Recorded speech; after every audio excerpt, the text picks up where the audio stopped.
Alternative Digitalk. Real issues, real talk.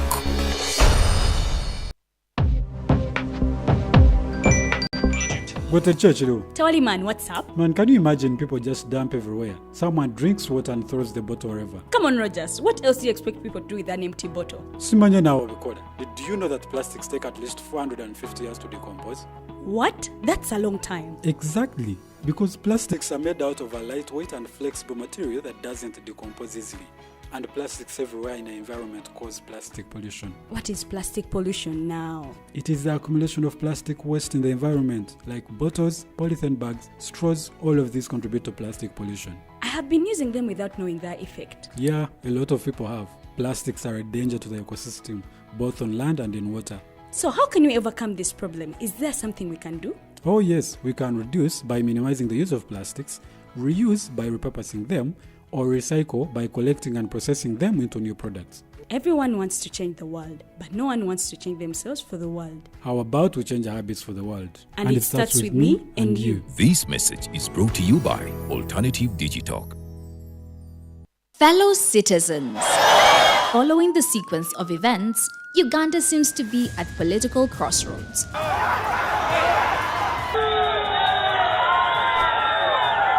I'm not a servant of anybody. Madam, I know the law. As such, Alternative Digital brings you the Interface Show with retired Colonel Dr. Kiza Besuje. Let's keep on the same page on Alternative Digitalk. As he gives you the alternatives on the transition question, rule of law, human rights and freedom, youth inclusion in governance, economic stagnation, as he confirms. I'll be always here, Saturday from 10 a.m. in the morning. Be there. Don't miss the live discussion on the Alternative Uganda, Digitalk TV Facebook pages, and the Alternative Uganda YouTube channel.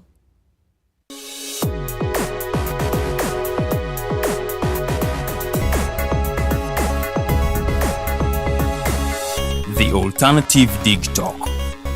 Real issues, real talk.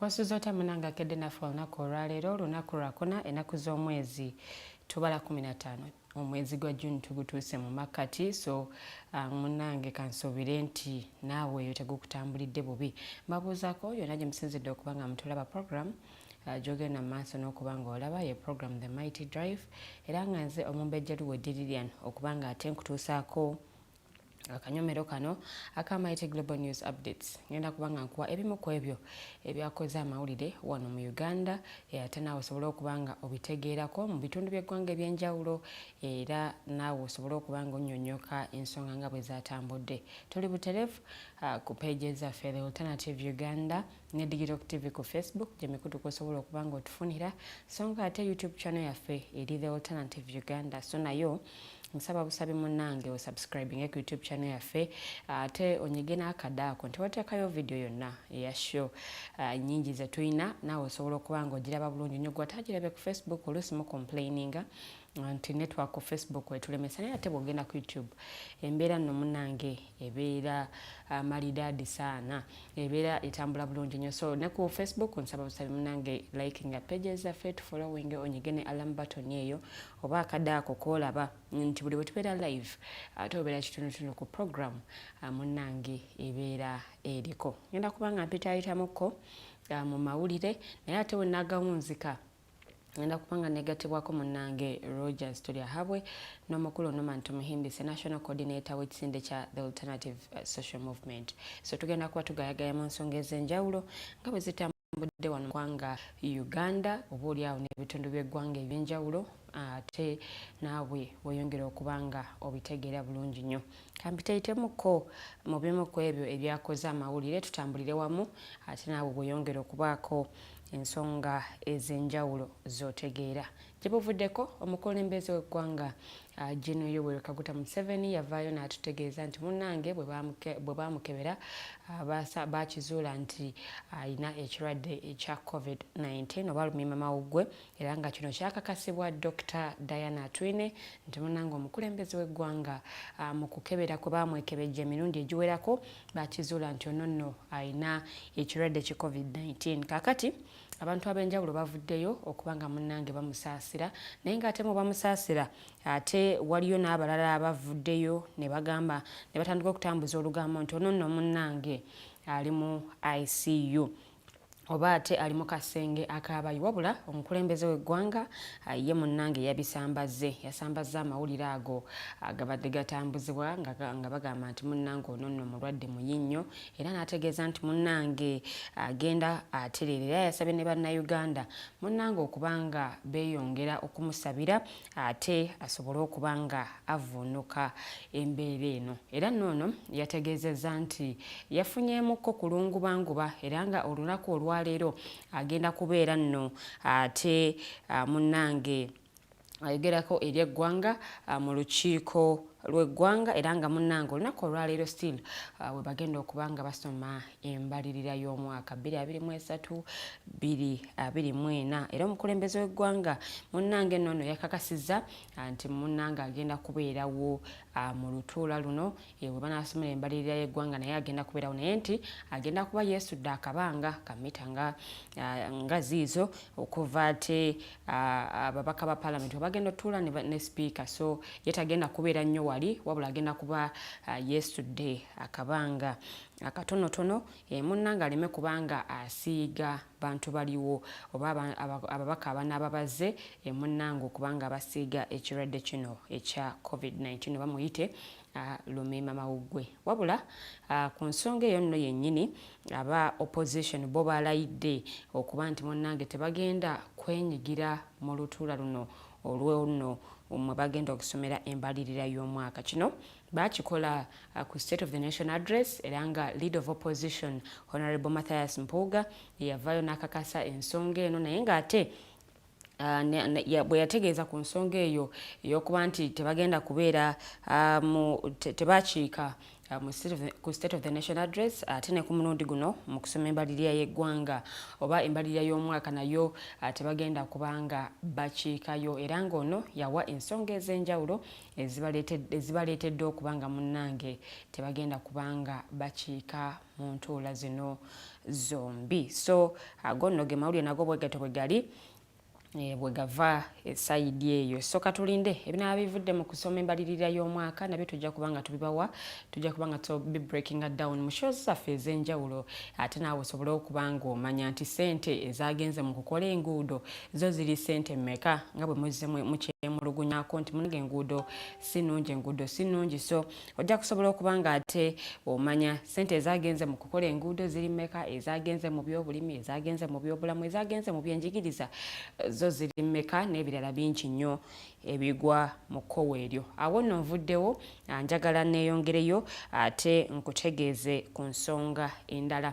Ssaabaminisita Robin Nabbanja yaweze ate akulira oludda oluvuganya gavumenti oba oluwabula gavumenti mu Parliament Honorable Mathias Mpuuga ono nno n'amutegeeza nti taddamu kuyingira mu ddwaliro lyonna erya gavumenti ng'atalaaga ebitundu by'eggwanga ebyenjawulo era nga munnange kino nno akikola kulambula mirimu gya gavumenti ate n'obuweereza. Prime Minister weeweeredde ekiragiro kino ate munnange yabadde mu ddwaliro lya gavumenti ery'e Kawolo era ng'eno Honorable Mathias Mpuuga yaliyo sabbiiti ewedde munnange era nga bwe yatuukayo abasawo baamutegeeza nti munnange banaatera okubanga bateeka wansi ebikola ate nno beediime olw'obutafuna musaala gwabwe okumalira ddala ebbanga lya myezi 3. Munnange ye Prime Minister bwe yabaddeeyo ate munnange yagambye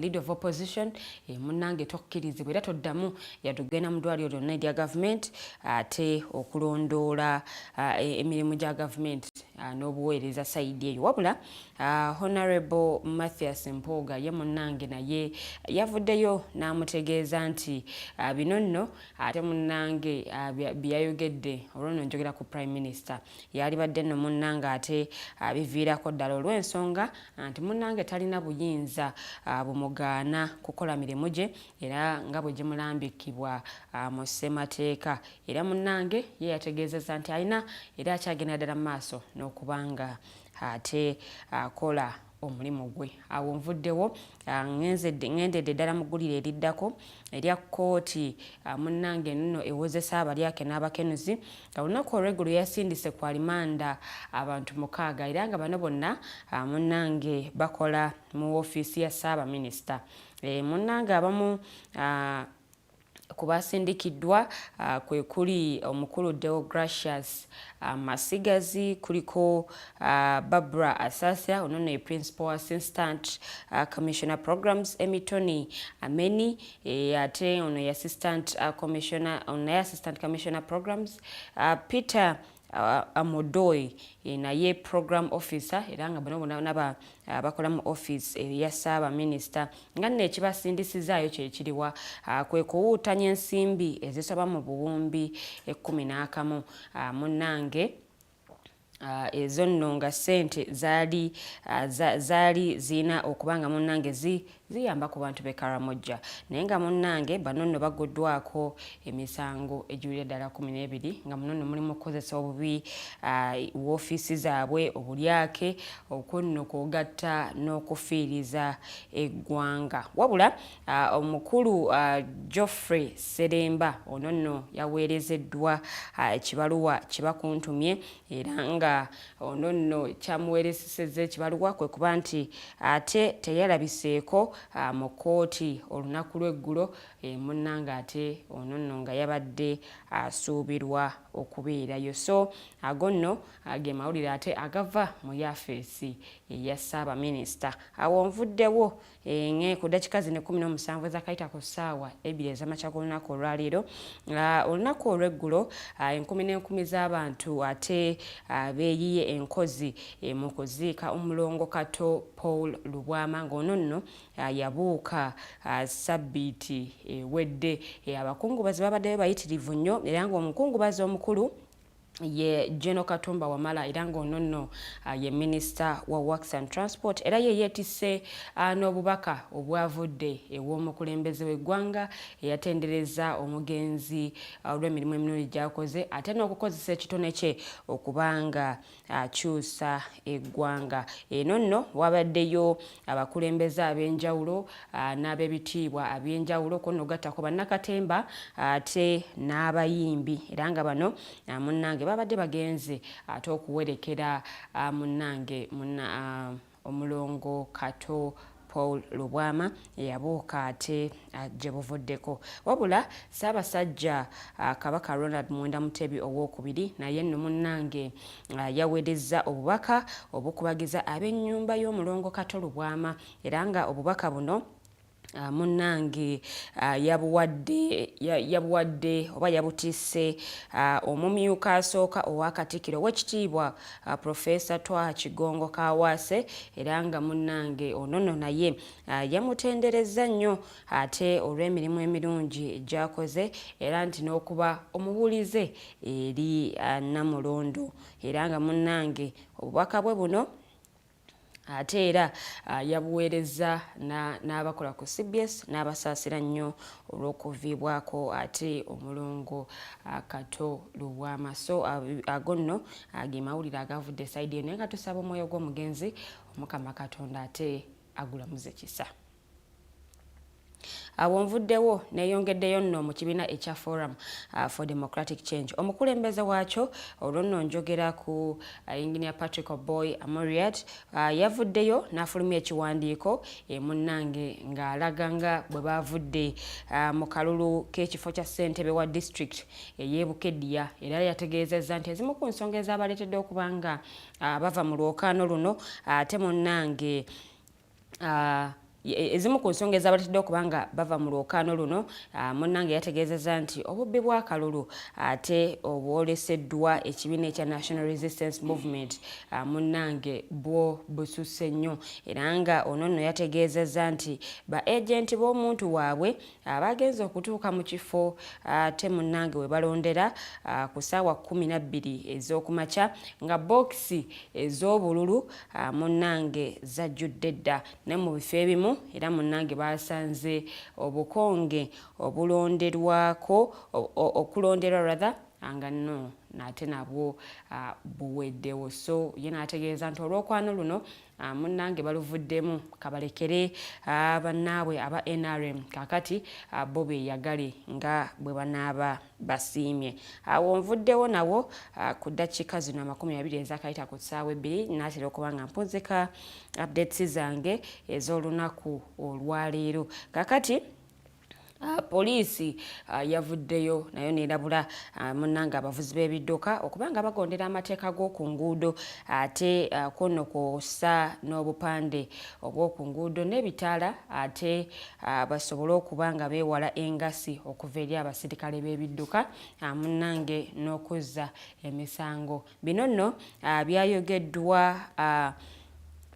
byayogeddwa omugezi wa poliisi wano mu Kampala n'emiriraano njogera ku Patrick Onyango era nga ono nno yavuddeyo n'ayogera ku nsonga era n'ategeeza nti munnange bakutte ddereeva w'emmotoka namba USZ 515C era ng'ono yalabikira mu katambi ng'agezaako okutomera omusirikale wa poliisi y'ebidduka ono nno nga ye Katongole Josam ku luguudo lwa Kampala Road kitegeezeddwa nti drive ono munnange ng'amannya ge ye Mukwaya Isaac yakwatiddwa era nga bwe yakwatiddwa ono nno yagezezzaako okubanga alimbalimba abasirikale nti mulwadde naye era ng'ono yabadde atadde ne kanula ku mukono naye munnange kino nno tekyabayigudde ettama era bamukutte ne bamuteeka mu kaduukulu era ng'ono akuumirwa ku CPS wano mu Kampala era nga yaguddwako emisango 3 okuli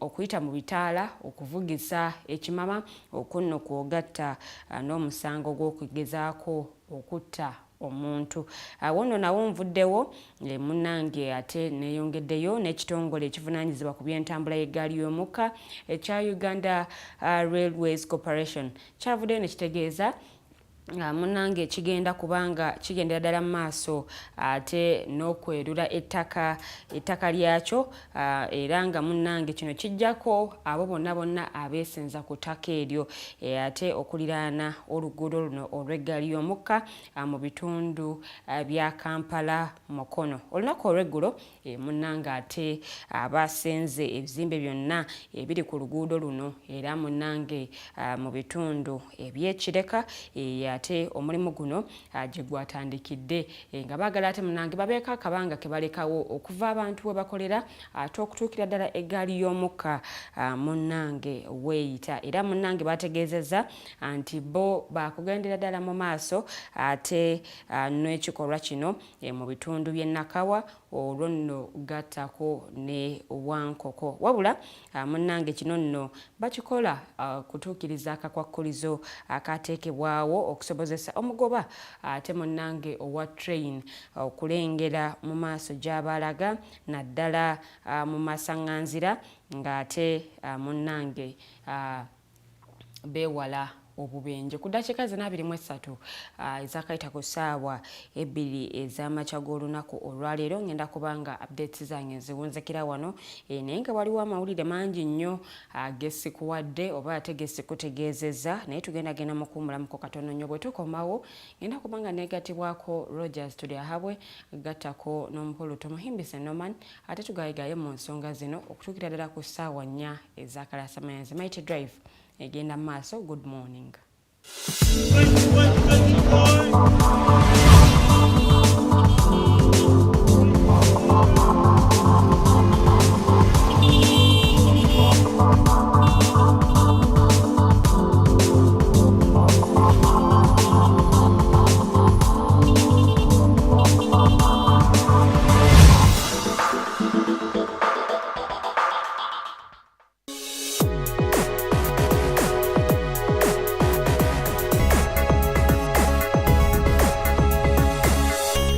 Alternative Digitalk. Real issues, real talk. Hi, Rogers. Can I ask you something?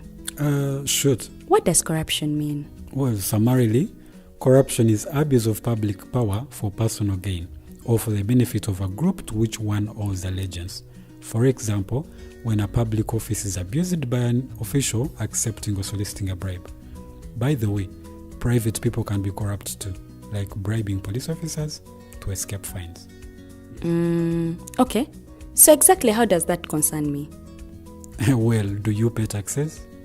I guess, yeah. What does that have to do with this? Everything. Because those taxes you pay are supposed to facilitate services you use, like water, electricity, roads construction, medicines in hospitals, name it. Okay, that is much bigger than I thought. But it can be stopped, right? Well, yes, it can. Although it may not be as easy as it sounds. And here is the reason why. Corruption roots are grounded in our country's social, political, economic, bureaucratic traditions and policies. So, what has kept it going this long? I mean, why don't we stop it? Well, the main reason why it has been here for so long is because institutions are weak, either as a result of poorly defined ethical standards of public service, weak administrative and financial systems, or ineffective watchdog agencies. What can we do to stop it? At a national level, we must focus on strengthening the independence and effectiveness of public institutions that fight corruption. At a personal level, we must commit to never giving a bribe. I promise I'll never give a bribe. Well, that's a great decision you have made. Me and you now have to spread this message to all our friends. If we all do our part, corruption will be no more. This message is brought to you by Alternative Digitalk.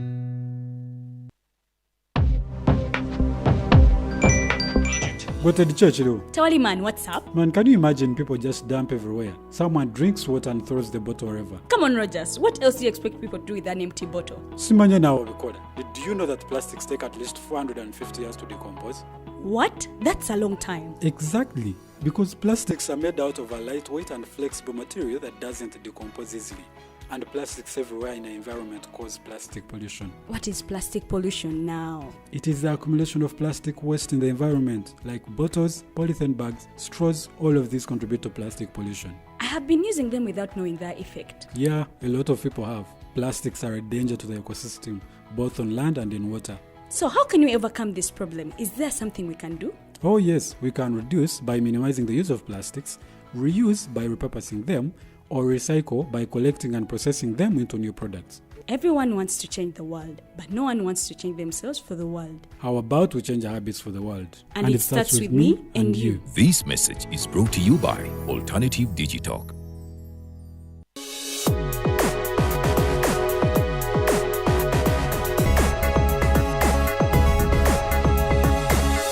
The Alternative Digitalk. Real issues, real talk.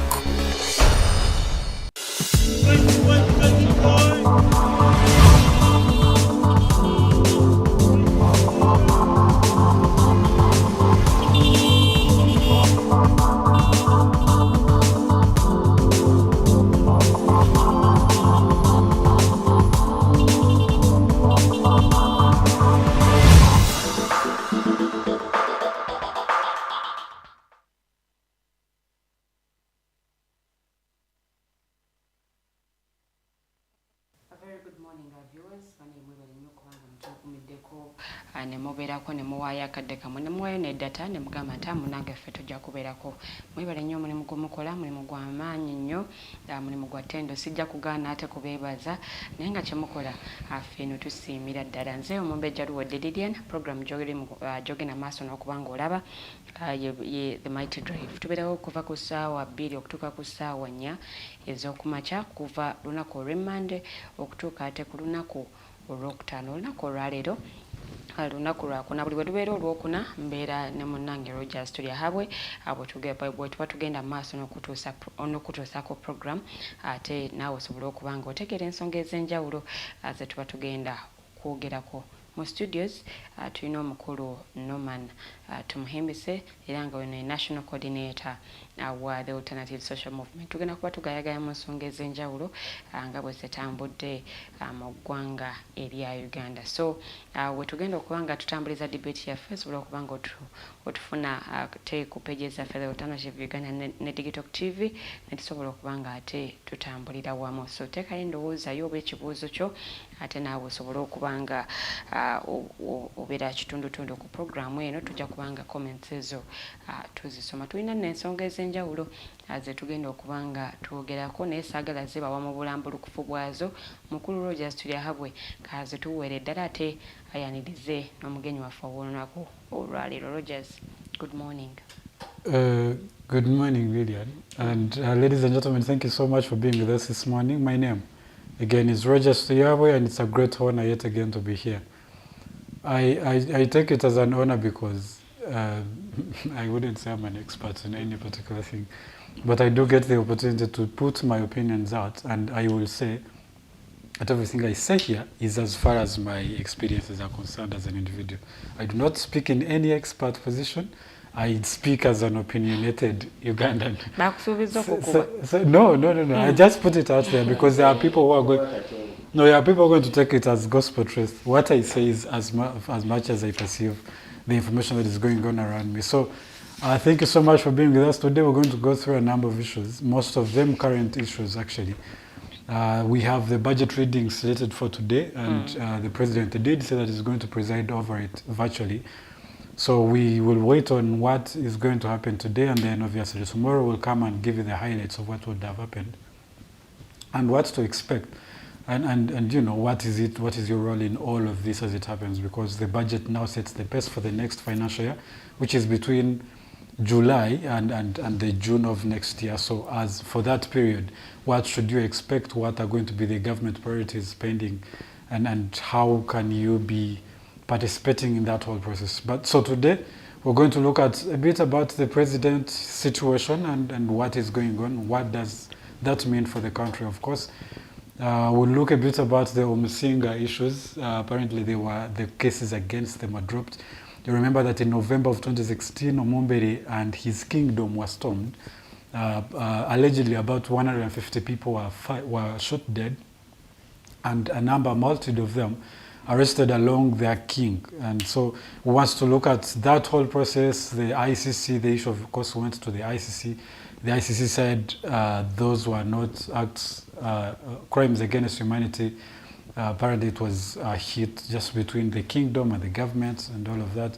So we will look a bit about that and any other issues that are going on. So I do not want to take forever to introduce us. I'm going to invite our guest of the day to say hello to you, and then we'll start at it. Good morning, sir.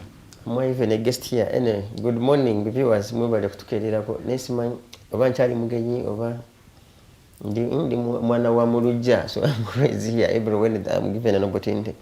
Greetings to you all. I hope we shall share the little that we know, and perhaps to also make sense to the rest of the world out there. Good morning once again. Tusanyusa nnyo okuba ng'otwegase kumanya ensonga zino bwe bazoogera mu luzungu zirina engeri gye zifuukamu serious, gye zibeera serious oba oli awo abamu ne batabitegeera bulungi. Naye ndowooza tugenda kuba tutandikirawo awo wennyini nnyini. Ndowooza tutandikire ku nsonga z'Omusinga. Twadde tuli awo nga tufuna amawulire nga munnange ono nno yajjidwako emisango egy'enjawulo. Mu misango gyadde bamuvunaana mulimu omusango gwa treason, mulimu omusango gwa treason, ate ngenda kuba nga ngibawa gyonna nga bwe baali bagimutaddeko mu order yagyo. Naye mukulu Norman, awo wennyini woba okwatira, what does this mean? No, ekisooka kya byonna treason mu Luganda mukiyita kulya mu nsi lukwe. Naye okulya mu nsi olukwe, philosopher omu yagamba osobola okubeera okulya mu nsi olukwe nga okyali mu nsi katugeze, naye ate olunaku lw'okyuka ate banaabadde mu gavumenti bebabeera badde mu nsi olukwe. Kati bafuuka abayekera. Kati between 1980 wakati wa 1998 Museveni abakwatibwa ne banne ba NRA bandibadde balya mu nsi yaabwe olukwe. Naye bwe baawamba gavumenti ate kitokero ne banne bebalinga abalidde muso kati treason etera ekosa oyo abatannakwata buyinza naye olunaku lukukwata ate bali bobugjeeko bebakuliddemu olukwe naye mu byonna omuntu yandisoose kwebuuza kikyandireetedde munnauganda yenna okulowooza okulya mu nsi y'olukwe ebiseera ebisinga omuntu agenda okulowooza okulya mu nsi y'olukwe ng'alaba nti ensi ye yeesoose okumulyamu olukwe ate ne nagamba kagiryemu olukwe you get it's until you realize that the government has rather acted in a treasonous manner that now citizens also consider being treasonous towards the government they suppose has also been treasonous to them. Nti kasita bibali bagisuubiramu egaano bikola kati yawo ekirowoozo okwagala okugiryamu olukwe wekitandikira naye nga kisinziira okuba nti nayo babya tebakyagiramu bwesiginge nayo already yabalyamu olukwe. That is having said that nze ngera sigenda kwawukana ne ku bannaffe abasinga abogedde ku ngeri gavumenti ya kuno gyekwatamu ebintu nti emyaka musanvu buli mwaka gulimu ennaku 365 buli mwaka times 7 nti gavumenti ya kuno sinakindi eremeddwa okukakasa oba okuleeta obujulizi obwenkukunala okuluma abantu byakwata 7 full years that to them they have investigated this case for the past 7 years. Naye nade ndaba mu bukwakkulizo obumu oyina bwaganyiza n'okuwa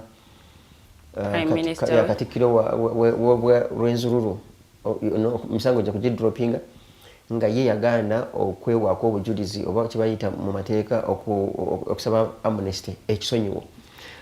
Ono ye yakkiriza bo bano bo kigambibwa tiimu y'abano bonna bo beewayo ne bakola ki ne bagamba tebajja na kubiddamu ne bakkiriza.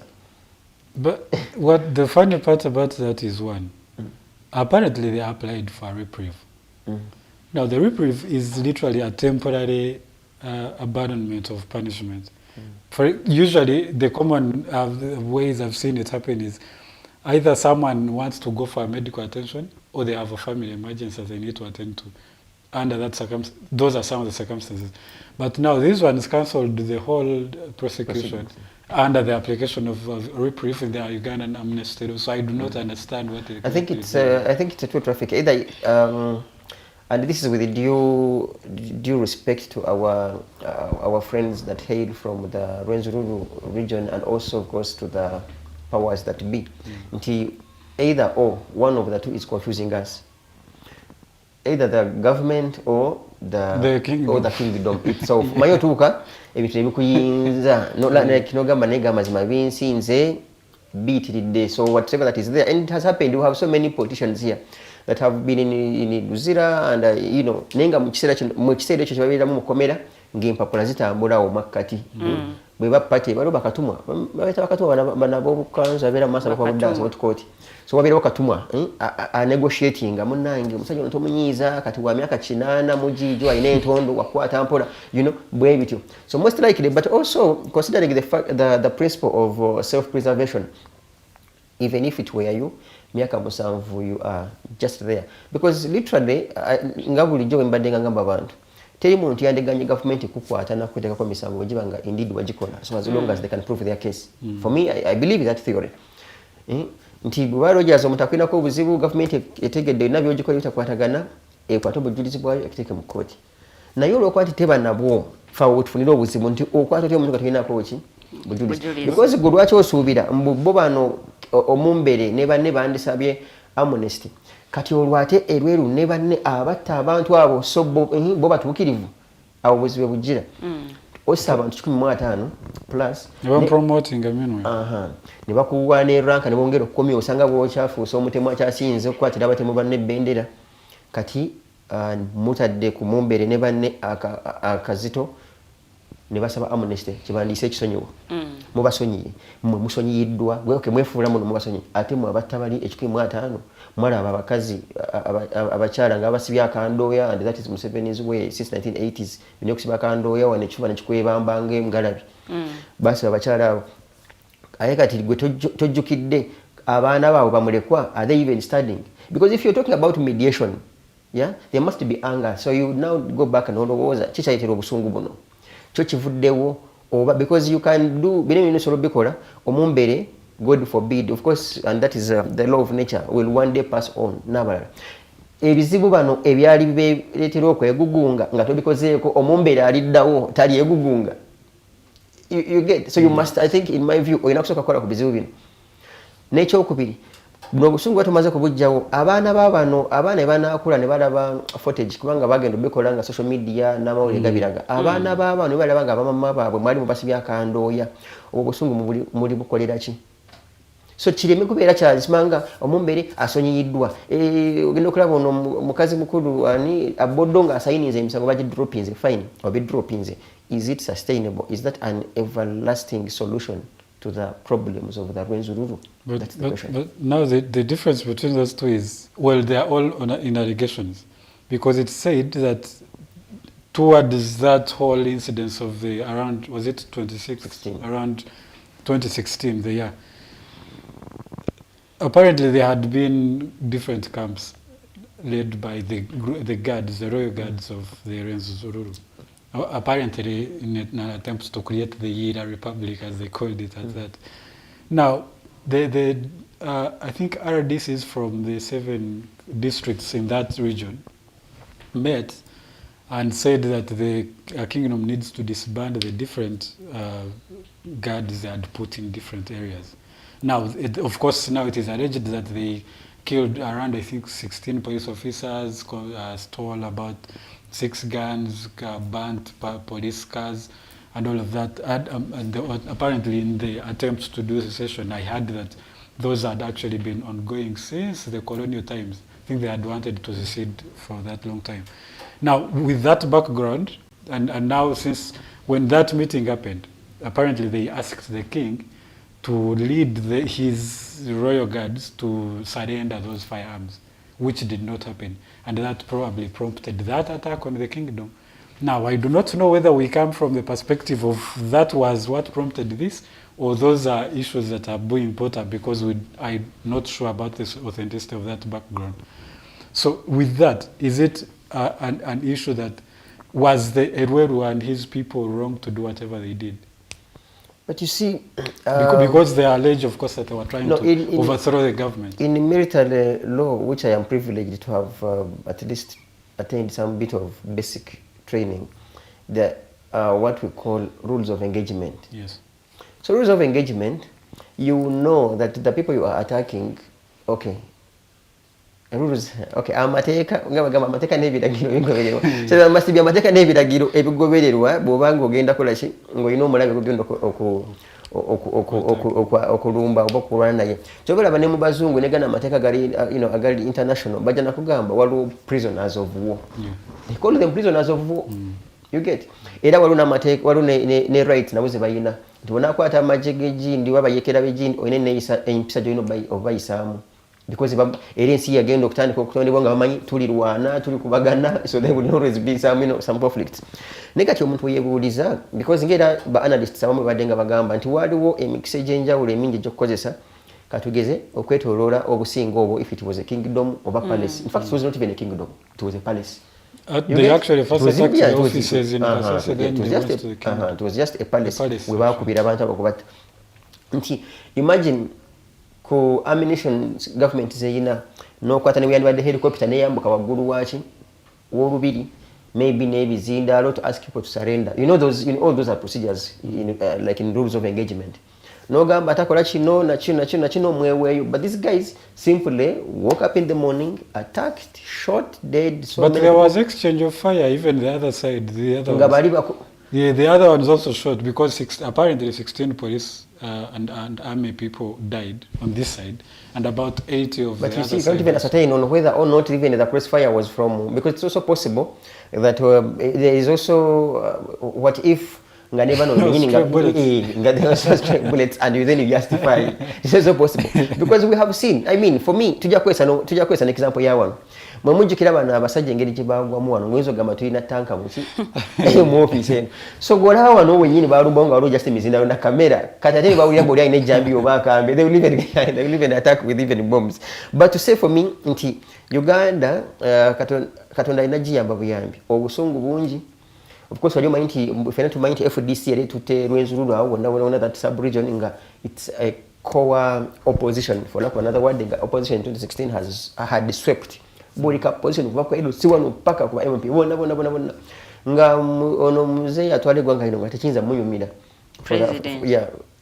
president w'eggwanga nanze nga muzeeyi atwala eggwanga lino kandi si yeyita muzeeyi natuyita abazzukulu nga tekiyinza munyumira to say so as long as temutuddewo room yakwogera biruma bantu bano nze nkulayirira era ekyo ekirooto kya Yira Republic tosuubira mu notice bwe abantu bano balumba olubiri mbu bazookya it's not possible era blueprint ebaayo batuka they even refer to it like you said mchatandika in colonial period reason being abakonjo abali mu Eastern Congo bali kwata mu million 3 era mwana mwina the Republic they are trying to make was actually yes the bigger portion inside eri you get banja okusinga mu mwina wano kati awe ekirooto mbanga temwogedde nabo ekyetera abantu mwenna mwakola history mumanyi causes za secession mwate kubeera munga wano mubafotola nga waliwo batakkirizamu ne bagamba kafe katwetongole so until you work on to that whether 100 years ba NRM evudde mu buyinza oba ani akulembedde oba ani time will come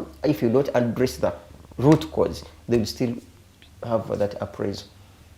So for me it goes back to all of us that you cannot have 7 years of trial nga of course kubanga singa byaliwo bali balina obujulizi obumala and assure you most likely bandi bakola baba prosecuting and definitely find them guilty which has failed. So that alone olwokuba nti mukulu Museveni ne with his DPP's chambers bagala kusemba nacho they will play politics and ensure mshocho kusemba nacho katwefule muno tukoze basa ya amnesty tubasonyiwe ekyo nakyo kiveewo but most importantly them remained that bao bagana because remember with amnesty in most cases obo mazoko kizamu bino byo wakola ki omusango agukola that's the principle in the amnesty nzikiriza gonsinze nga kuti kibagamba gonsingire ddala sigenda kuddamu neetonda mu nsonyiwe that's the amnesty and then they assess what you have confessed forgive you. Now the question also rather the other trick could also be jajja mwami ala obudde butambula ogenda mu kalulu and he would literally want that side and cultural leaders have always been strongholds in regards to being opinion leaders kati nakyo era bakibala emyaka gitambudde akalulu kanatera okuddamu abeera abeetaaga you literally lose that. So for now like he always does ababuyabuya bayinza okitwalamu it's a celebration bakitwalira waawo for now but is it sustainable? That's the biggest concern. So to say for me that is what I can say about that. It's a tour traffic. It's you can't celebrate it, neither do you. Even if you were the one, you would perhaps give in and say kanzikirize munange ngende. But I also congratulate bana baganye. They are men enough. In fact they are men and a half. Ogana nogamba nene dasigenda bikola ki kubikiza. You try me if you have the evidence, try me. I'm there to defend myself. Where does that leave them in a system that we all perceive to be faulty? The system that is faulty, justice can always be peddled in a particular direction, not necessarily in what should be. You see, on earth we are created differently. There are those people abajjo gamba nze kangende n'amazima oba gantwasa kunsalako mutwe. It's what I'm going with. So abo nawe congratulate them that they still stand. Like it tells you they stand. They are giving you an opportunity to you as a prosecutor to pin them and prove to the world that bali bachamu n'obujulizi obuyina. As simple as that. Then there are some people who have that conscious. Osingo gamba munange neweko obujulizi kubanga njagala bansonyiwe. Nagamba let me go n'amazima. Wowe n'obujulizi biteke ku meza. But this case hasn't even reached the other status of saying, okay, there is enough evidence, maybe defend yourselves. It's been there. So for me, I congratulate both. Mumbere, because he not being well and his health is also key. And if you evoke that principle of self-preservation, you have to preserve yourself and also go back home and take care of the little that you can do for the little period you still have on earth. Also congratulating now benyina bagamba sijja biusa abayubi akunsonyiwa sina kyenakola. And definitely he's Major General now. Erweru. Of course, Erweru, he will. Of course, that's the word. Erweru meanwhile, abana babali beyatta nga bakaba ye ababi bali celebrating upon the promotion. That's life. Olobana abakulembeze bennono bo balina kukoma wanga bakola emirimu gyabwe. I am one person who loves peace. Ndowooza nti kyandibadde kirungi to begin with mediation.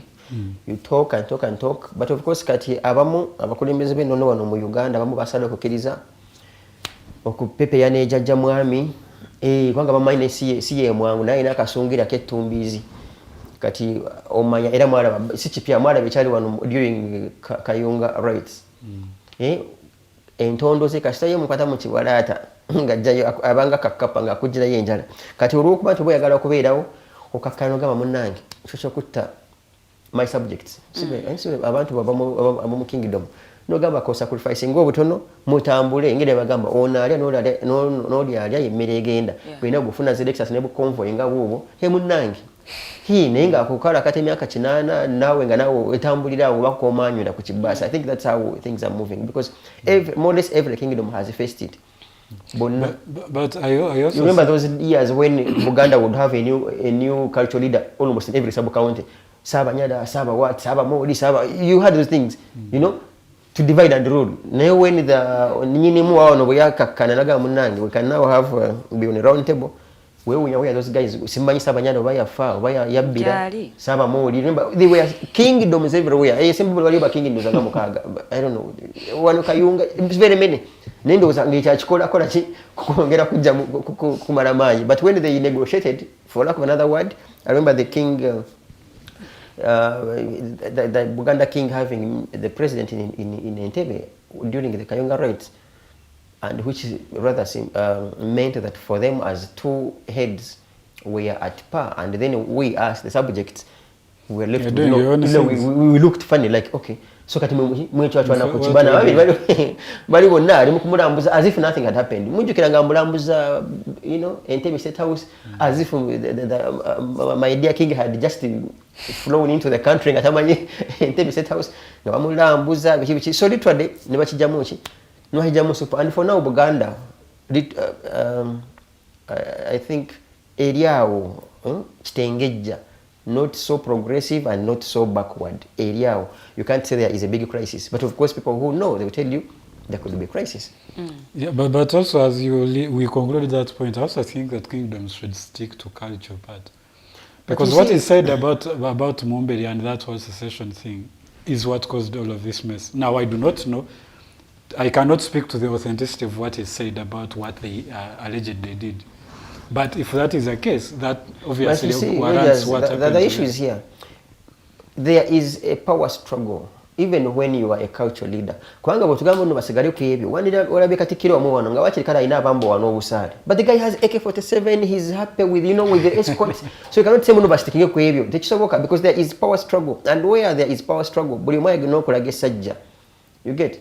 Buli mwate kokolaga eryanyi nti nange wendi, don't cross my boundary. Ngere banakugamba because ogamba basitikire ku ekyo, you would also leave them to make collections of your taxes and also develop their countries, but rather they are cultural boundaries, which is not possible. So what you do is rather to be on a round table and say, but they are collecting taxes. Tosonga kuchino. Because I am sure nti katugeze nga kabaka wao no tayagala ba president bwako.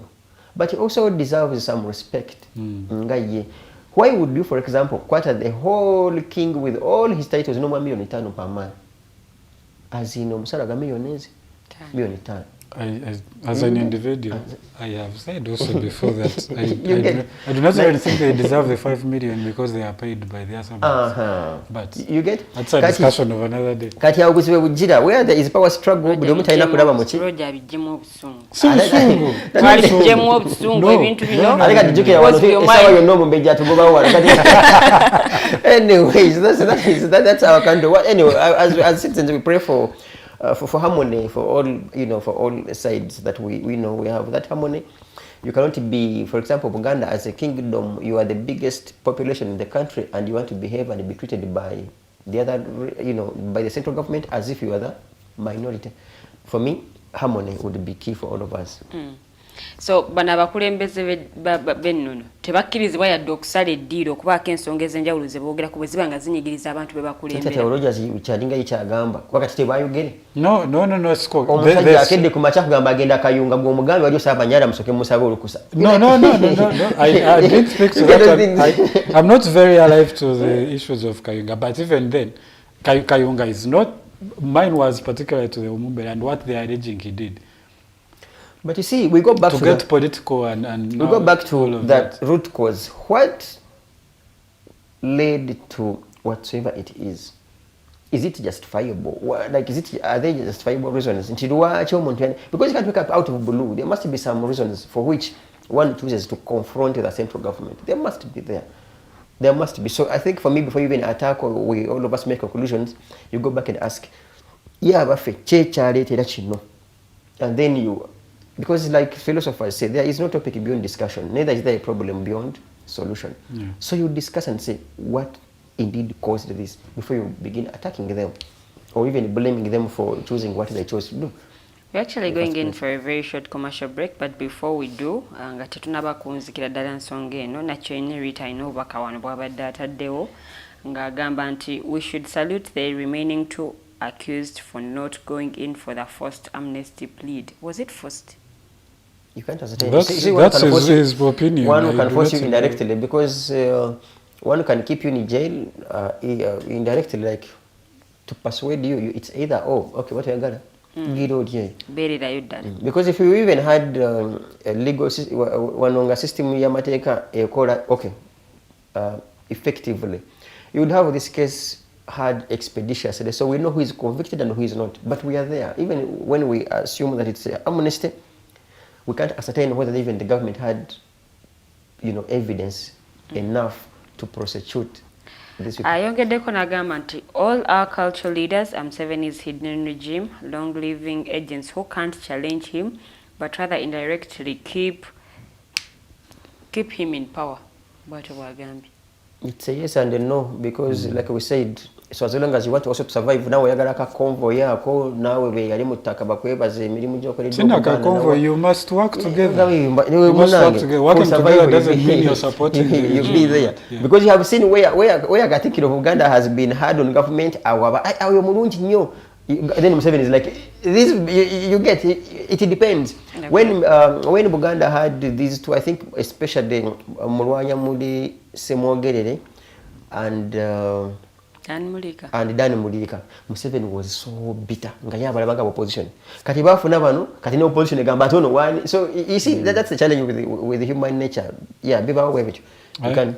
Yeah, I think they have to be working together. But also, bakolaganye batya oba bakoze batya bonna nga tewali kumanya layini yo takubagana na munne. Toyeza butakubagana, so as long as otambula, toyeza butakubagana. The issue now becomes how do you manage kubagano? But you can never say posing ngo inabu ngabona bona tebategera.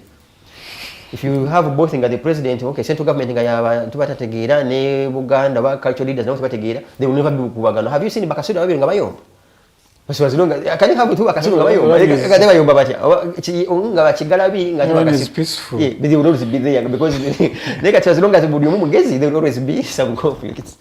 Okay, let's go in for a very short commercial break. We took Komao to ina ensonga ezenjawulo ezetugenda okuba nga twogerako budget esomebwa olwaleero naye ate n'ekirwadde ki COVID-19 nakyo nno munnange kyazzeemu ate mu ggwanga erya Uganda. Omukulembeze w'eggwanga ye mulwadde kati gwe tulinawo gwe tuyinza oba okwogerako nti munnange ono nno ekirwadde ki COVID-19 kyamulumba naye bwe tukomawo tugenda kuba nga tutaanya ku nsonga ezo ez'enjawulo bajeti eno ate naawe osobole okuba nga otegeera ebimu ku ebyo bye bagenda okuba nga bakoonako bwe banaaba nga bamaliriza ate tujja kuba nga tubibawa mu programs zaffe ez'enjawulo osobole okumanya bye bayogeddeko bye biriwa ezagenze mu health ziriwa ezagenze mu agriculture ziriwa ate naawe osobole okumanya ebintu bino nga bwe bitambula katumulimu katono nnyo Mighty Drive egenda mu maaso.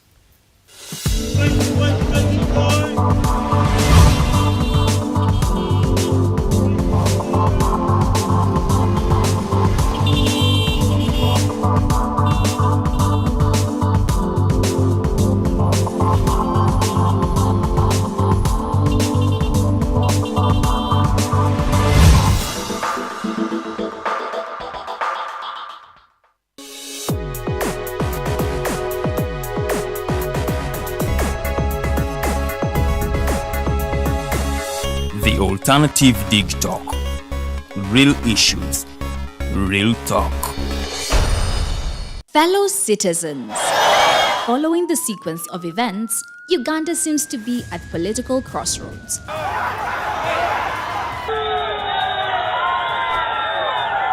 I'm not a servant of anybody. Madam, I know the law. As such, Alternative Digitalk brings you the Interface Show with retired Colonel Dr. Kiza Besuje. Let's keep on the same page on Alternative Digitalk, As he gives you the alternatives on the transition question, rule of law, human rights and freedom, youth inclusion in governance, economic stagnation, as he confirms. I'll be always here Saturday from 10 a.m. in the morning. Be there. Don't miss the live discussion on the Alternative Uganda, Digitalk TV Facebook pages, and the Alternative Uganda YouTube channel. Looking for a pair of shoes?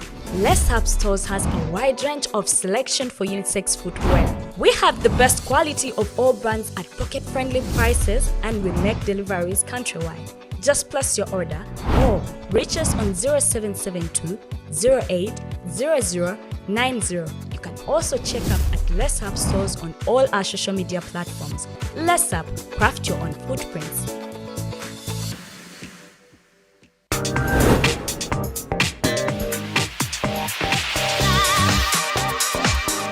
Beautiful people, you're welcome to the Snap Talk with your girl Teddy Tenjo every Saturday right from 6 to 7. Napo zino twajirwa flat tami.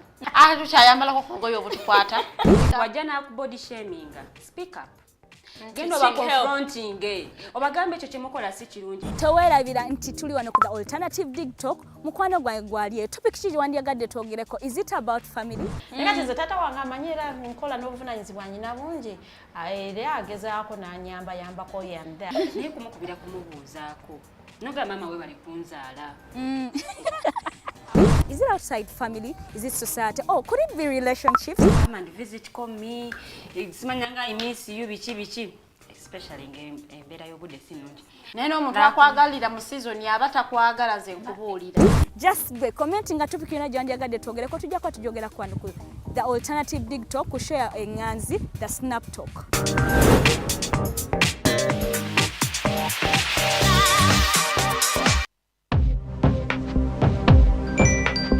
Go to the church, though. Tawali man, what's up? Man, can you imagine people just dump everywhere? Someone drinks water and throws the bottle wherever. Come on, Rogers. What else do you expect people to do with an empty bottle? Simanya now, did you know that plastics take at least 450 years to decompose?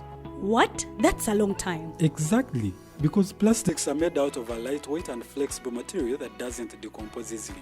And plastics everywhere in the environment cause plastic pollution. What is plastic pollution now? It is the accumulation of plastic waste in the environment, like bottles, polythene bags, straws. All of these contribute to plastic pollution. I have been using them without knowing their effect. Yeah, a lot of people have. Plastics are a danger to the ecosystem, both on land and in water. So how can we overcome this problem? Is there something we can do? Oh yes, we can reduce by minimizing the use of plastics, reuse by repurposing them, or recycle by collecting and processing them into new products. Everyone wants to change the world, but no one wants to change themselves for the world. How about we change our habits for the world? And it starts with me and you. This message is brought to you by Alternative Digitalk.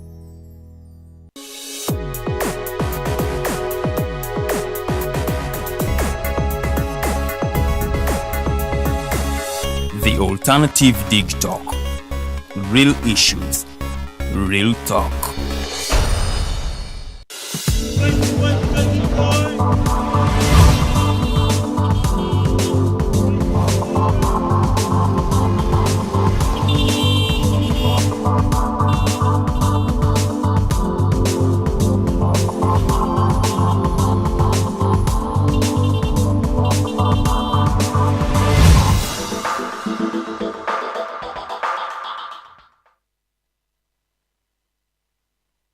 Welcome back from that short commercial break, ladies and gentlemen. My name again is Roger Studiawe, and it's a great honor yet to be here. It's the second hour of the Mighty Drive. Today, the 15th day of June in the year 2023. Now, we did do a little bit of analysis on the issues of the Rwenzori Kingdom and what all of that process means, and you know what is it that we get as Ugandans. And so I hope you did get a few things here and there.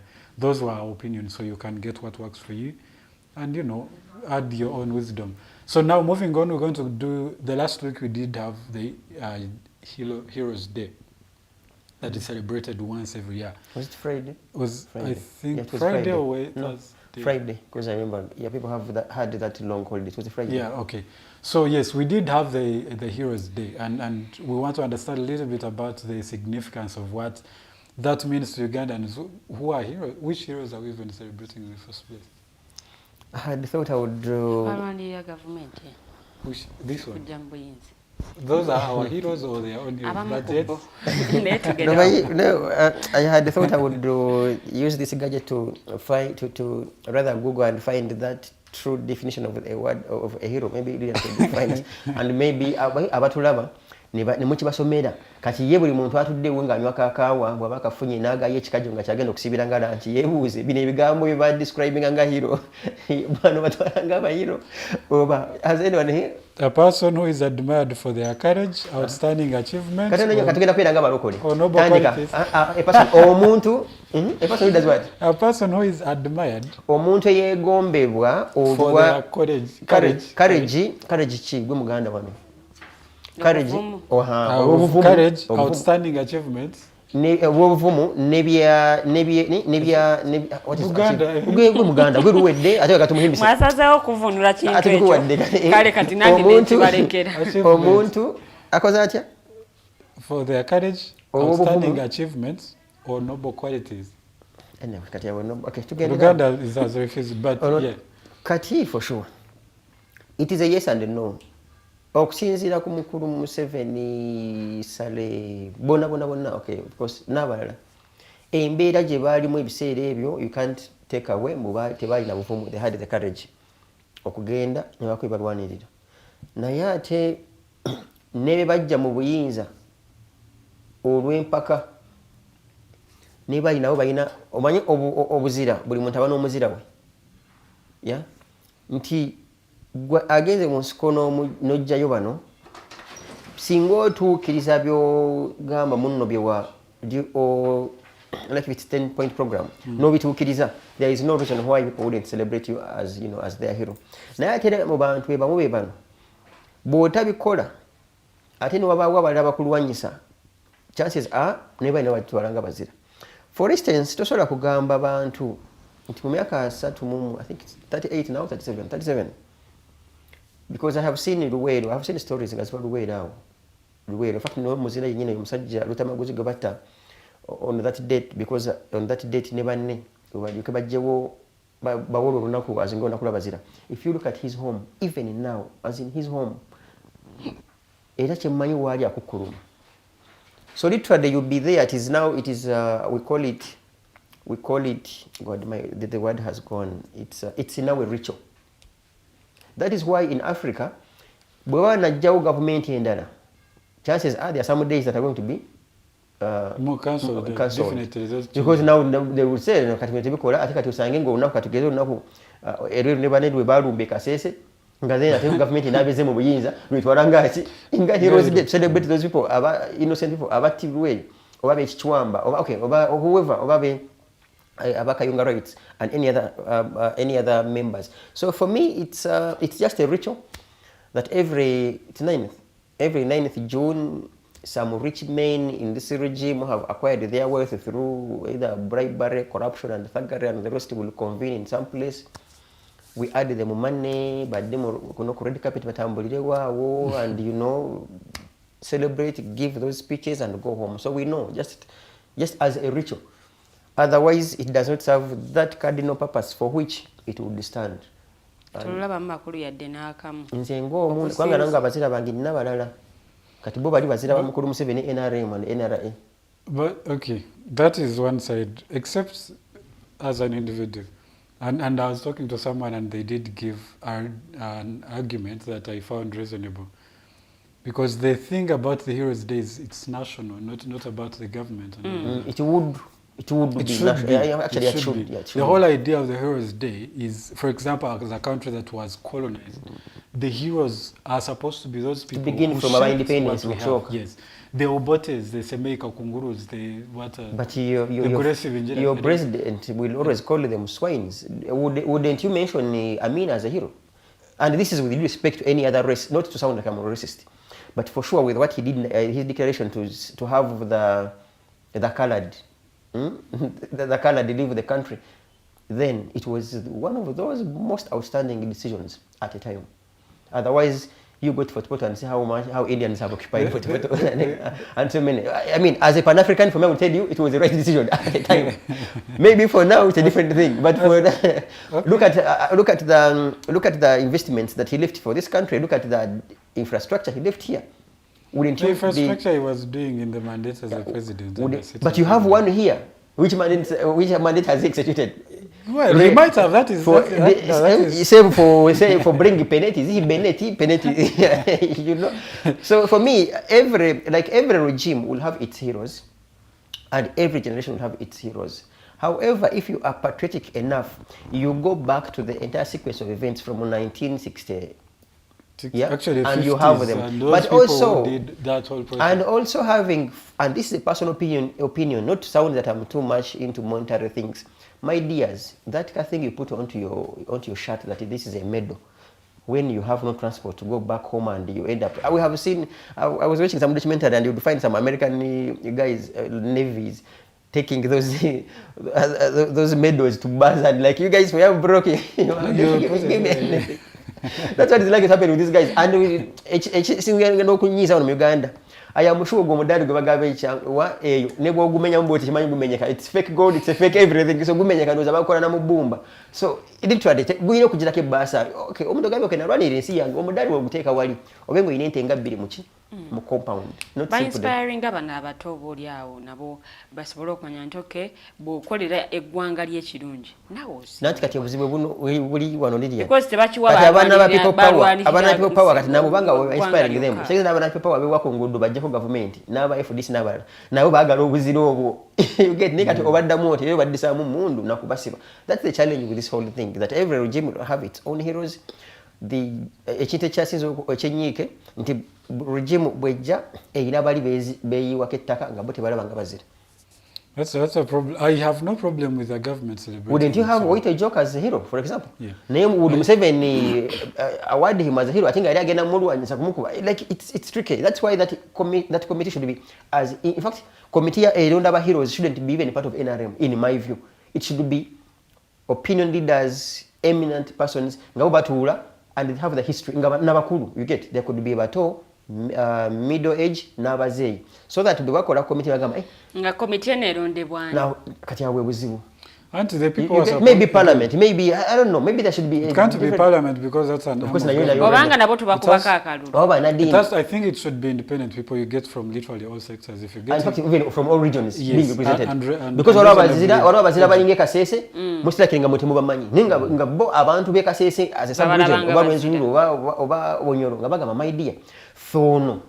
This is the person. Remember like this woman yali Museveni yagamba muyomu kubayamba kulwanyisa abana b'ebijambiya. Remember that woman? You remember that lady in Masaka? Yeah, is it Kalungu or something? Kati taba kubanga yenga amanya nga bamumanyireyo. How would even the world know? This girl nomani yatasa in fact nafira mu bana b'ebuddo. I think ye bamuwa. I think she was awarded. Yvonne. Was she Yvonne? That young girl. You remember? So such people, there are so many, very, very many people who are doing wonders out there that we don't know. So that you take that whole year from June, katinga bwe yawedde up to June next year, nga kati guno omulimu that committee gukola kwongera kulaba abapya abaze ku board. People who are innovative in science. Mumu abana abatonali ndabaka video nga waliwo abana bali bakoze helicopter something, you know. You have people. Someone told me we heroes we were celebrating abasinga babeera bafa. Africa in most cases it has I would have no problem with celebrating them if they have done. I mean, because for example, I think even this man, if I'm not mistaken, he was this person that Lydian interviewed. What's his name? I think he wasn't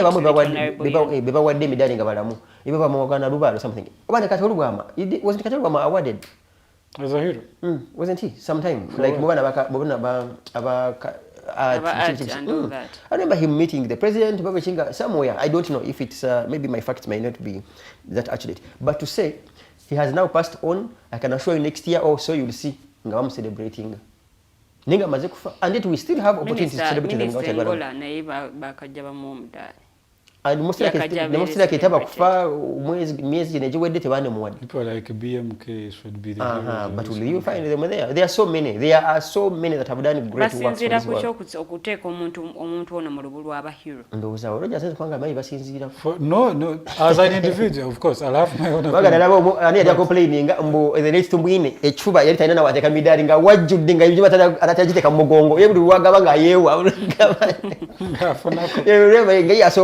You remember who was having issues with him? I think it must have been Otafiri. I think it should be. This is here. Everywhere when in fact his chest is full, he has nowhere to put more medals. So katichafu kama bichakuzanyira okufuna omudali gwa America, my dear. It became an award for the royalties and all of that, but that is wrong. Gujango guuli against you negamba this guy deserves it. But here in Uganda, guys will just sneak your name there and you. So chotegeza chiweddemu value chiweddemu. Sina value kiteke mu Luganda chagwamu supu. Bweba mmere supu yenayo no supu woluzi teshali makulu. Mubakwa do modali. It doesn't make news. It doesn't at all. First of all, olabo muntu gwe bagwanga yinanga nengato azegudde rubege tainana like aliya wa kusobera bambi nga yetaga buyambi. Bagumuwadde nalaba Samson. I think so many veterans nga bagamba president guno mudali teguma bagujireka kabasa, and for me I think they are right. Ngabo tebagola gona value the bala bakabasa ke balamu value than even that me mudali. But that's our country to see. Me, I think there should be. I have no problem with them. Of course, they probably have. You guys, you see, Rogers ne temulimba bantu. Sikulimba bantu. Katono nnyo, Rogers. Waliwo ekibasa kya million 10. You get? Waliwo akadaali ake bakwambaza. Ensigi tunuulire ne kamera nga oyituniramu million 10 zigwawo. Omudali ogulagako n'abazzukulu. Ya mudali. Nogenda go kusomera nogamba mwala bezeda lwana ono mwana nga asome fees. Mura mudali kunoguba myusa bwo tunogubalaga nodayo waka. Chitiwa chiri kyofuna. We are saying tetuganye bagukwegujireke basa ogwo mudali togenda gulu mange njali kukala kata. Be honest with ourselves. Basa yenda kubera forever na era jakugwa. The investing tobola mudali singa guli mwaka sente you would find someone nga babazira ona bajiwade nga basimbira nga bagitunda. You see how many people you have. Sikumala mu bantu man. Nati bachembayira mu damanyi bibe nyina bacheta bachemala mu damanyi kati fe in fact chagwa mu damanyi fe tubazamu namanyi paka okay bwe mukamwambaza kwa nokamutika ku sati kajireka akasente kwanga oyo omuntu gwokambaza abana basunanjala fees babanja dera ndoda mubanja tagenda kalagala ne road tagenda kebakira mbukoka mbwekiro kafuke nyumba tekamala kugira ke abasimidwa lwabuweereza. Nanti buweereza obwenyini mubuweereza eri bwaba bukola afune sente sebwe guli meka. Now that is another whole discussion that you can have. But an award is an award. It doesn't. You have seen. You have seen awards Guniza music. Wana bana ba America's Got Talent. No, you're right. Right, watch certificate. Bani babambaza ebidali bagenderawo. Gugo bachi baba. Buga bachi bategeera. Atega byatandikire. Bayi mane wetete mulawo no wetete mulawo no yingira ku golden buzzer. Most people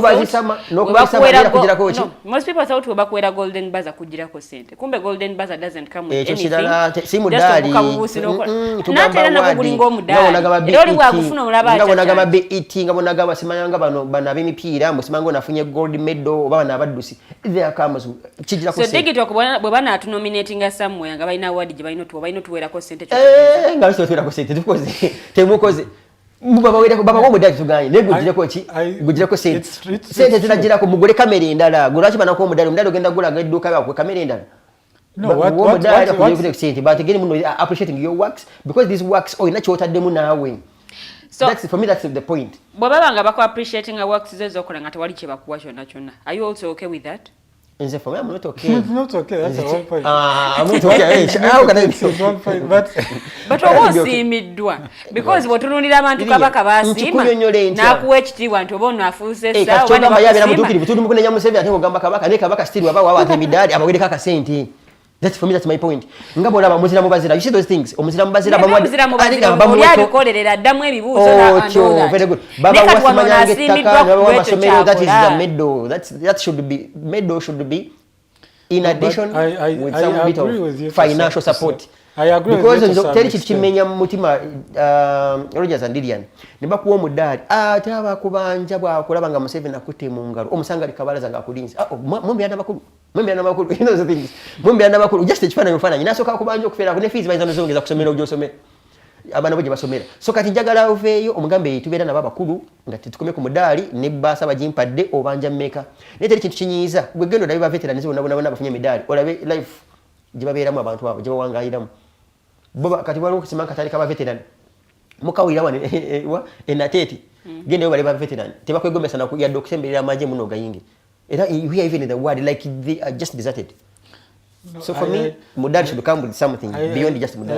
I agree with you to some extent. No, you agree with me the greatest extent. To some extent, no, it shouldn't be the prerequisite that every one person who's awarded should actually get money, but it would be a good thing because even in the sports areas, the winners of those gold, they get gold, afuna nyingi kati gold, silver and bronze. Era kujirako usually it comes with some money. To motivate others, mbo wali waduka. Nga canvas yakaddiwa. Toge ogule canvas endala osobola okudduka emisinde next season jodduke. Bwe bate zidiwo. Abana tandika okuwa sente zaaba era mugenda complaining anti sente nyingi zibawa abazira zibataliwa. That you would say okusinzira because you see bazira Rogers, this is the point. You can be a muzira nenga mukirikiyo katugeze nga family yo wafiru abana nga 20 obaka abantu ab'ekikacho omusajja kutte kololo bawa akwambaza akadali naye abana abo family y'abana abo be wafiru nga bagenze mu nsi kubanga balwanira ggwanga lino bakulekera bamulekwa abatasobodde na kusoma so kati gwe ekiguli kye kikomo kye bakuwa bagenda kikoyisa ki mukulu noman. In Uganda, most of the times, there is a certain group of people abavani magamba sente yomu wa msolo eyo nonebwa. Bwe bali kutte sente zokuziwa wa heroes tetwali funye bintu mbozi zezimu. Tamula sente zibonolera kwa heroes nyingi. Zali badde zikola kino. Zali badde zizimbe somero. Ibipo ezesomero za somero ezaba heroes aba hero. Kati temwazi bawadde temwalidde. Temwakunganyiza abantu 10 eruwero ne choke kye unewunyisa era wajaba na bembo tenene nga bona bakuse like era bebewa akasimbi so for me tebugenda kumuzabuza comfort yankalo kwa muri babiri nze for me ogwo modali gujireke toke nera tugenda kuzije kyetwogeddeko waliwo wetulimbye haven't you had abantu abenjawulo singa binde bitu bikola mu bulambulu kufunga very well balanced people wouldn't complain ekitera abantu complaining tebiri mu bulambulu kufu era no mutala complaining nga alaba gundi mugenzi tumwine ngekifo kyano kino kyemujjadde nga yenda buli wamu okuva ku kundi kwambuka anto remini mu eminuji gyakoledde yagikola yekka yagikola yekka nero kuba yakola nga listing era erinya buli munyi very good gundi yayogera it is who Major Kazola. You have hosted Dr. Bessie here. Yes. Do you know between me and you, Justice Kanyihamba hasn't been mentioned anywhere? Yes. Muchimai, hasn't he been complaining in some of the shows we have had him? You wait for that guy to pass on. You wait for him. Bajamu certificate emidai bayinza no kujireta ne kudole. So why would you wait for some people to pass on? For me, that's the biggest concern. So appreciate people ngabali. If there is it okay that can come in line in addition to that kadali kebubambaza, let it be it that way.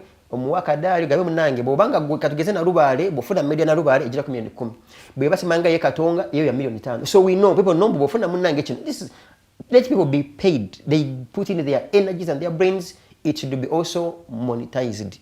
Mudali na toki. Simple. To vehicle the heroes. Now, the thing is, me, I agree with you on the talking thing.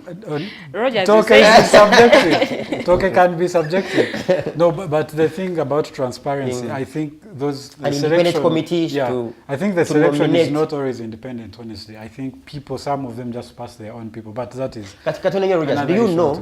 Omwana aja kubeera awo katugeze ngavuga helicopter ngageze nga Air Force abadde agenda katugeze nga kasese helicopter ne crashing and it's in a natural it's a natural accident. You will be surprised tomorrow kumusanga nga alikulisti munange yafira mu helicopter nombuza lirago yali mu lutaro yali ku Kongo yali naye ate abafira mu Kongo ate katokozeeki ngobote baliko. So I think there is a very big problem. Is he the first one to drive it? To whatever to fly that helicopter. Nate abana bafide ngawa nge Somalia nga they not mention. Yeah, that's true. That I agree. Now speaking of transparency, when they were speaking about this is Kato Lubwama, Honorable Kato Lubwama at that. One of the children came and spoke about the hypocrisy in the Catholic, was it the Catholic Church? The Catholic Church, saying that the man had been a staunch Catholic at that, had been a part of church, because most of the times when you die, those churches will come and pray for you if you had been in church and all of that. And she said they refused to apparently pray for him. I do not know what you make of all of that. No, for me, you're reminding me of some topic, I think in Divinity 1 or Divinity 2. Did you read that? Before the gospel, there was gospel. Yeah. Katinziza banadini, it was a Divinity 2, I think. Karigima. Katinziza ne unyisa kubasubuzi bamwe bano. Anyway, and for me, with due respect, omunango bakuseti amwe mumanyi. Nzimbala banga basubuzi. Abasubuzi bamwe bano bo benyini bava ku mulamwa. Nti okusabira omuntu like you let things be. Toyina kyofirwa because literally ojana kwewunyanga ne bano banadini abefula basabira bannaabwe nga bweri bange gulu jeriri anyway. Obanga geyena jeri.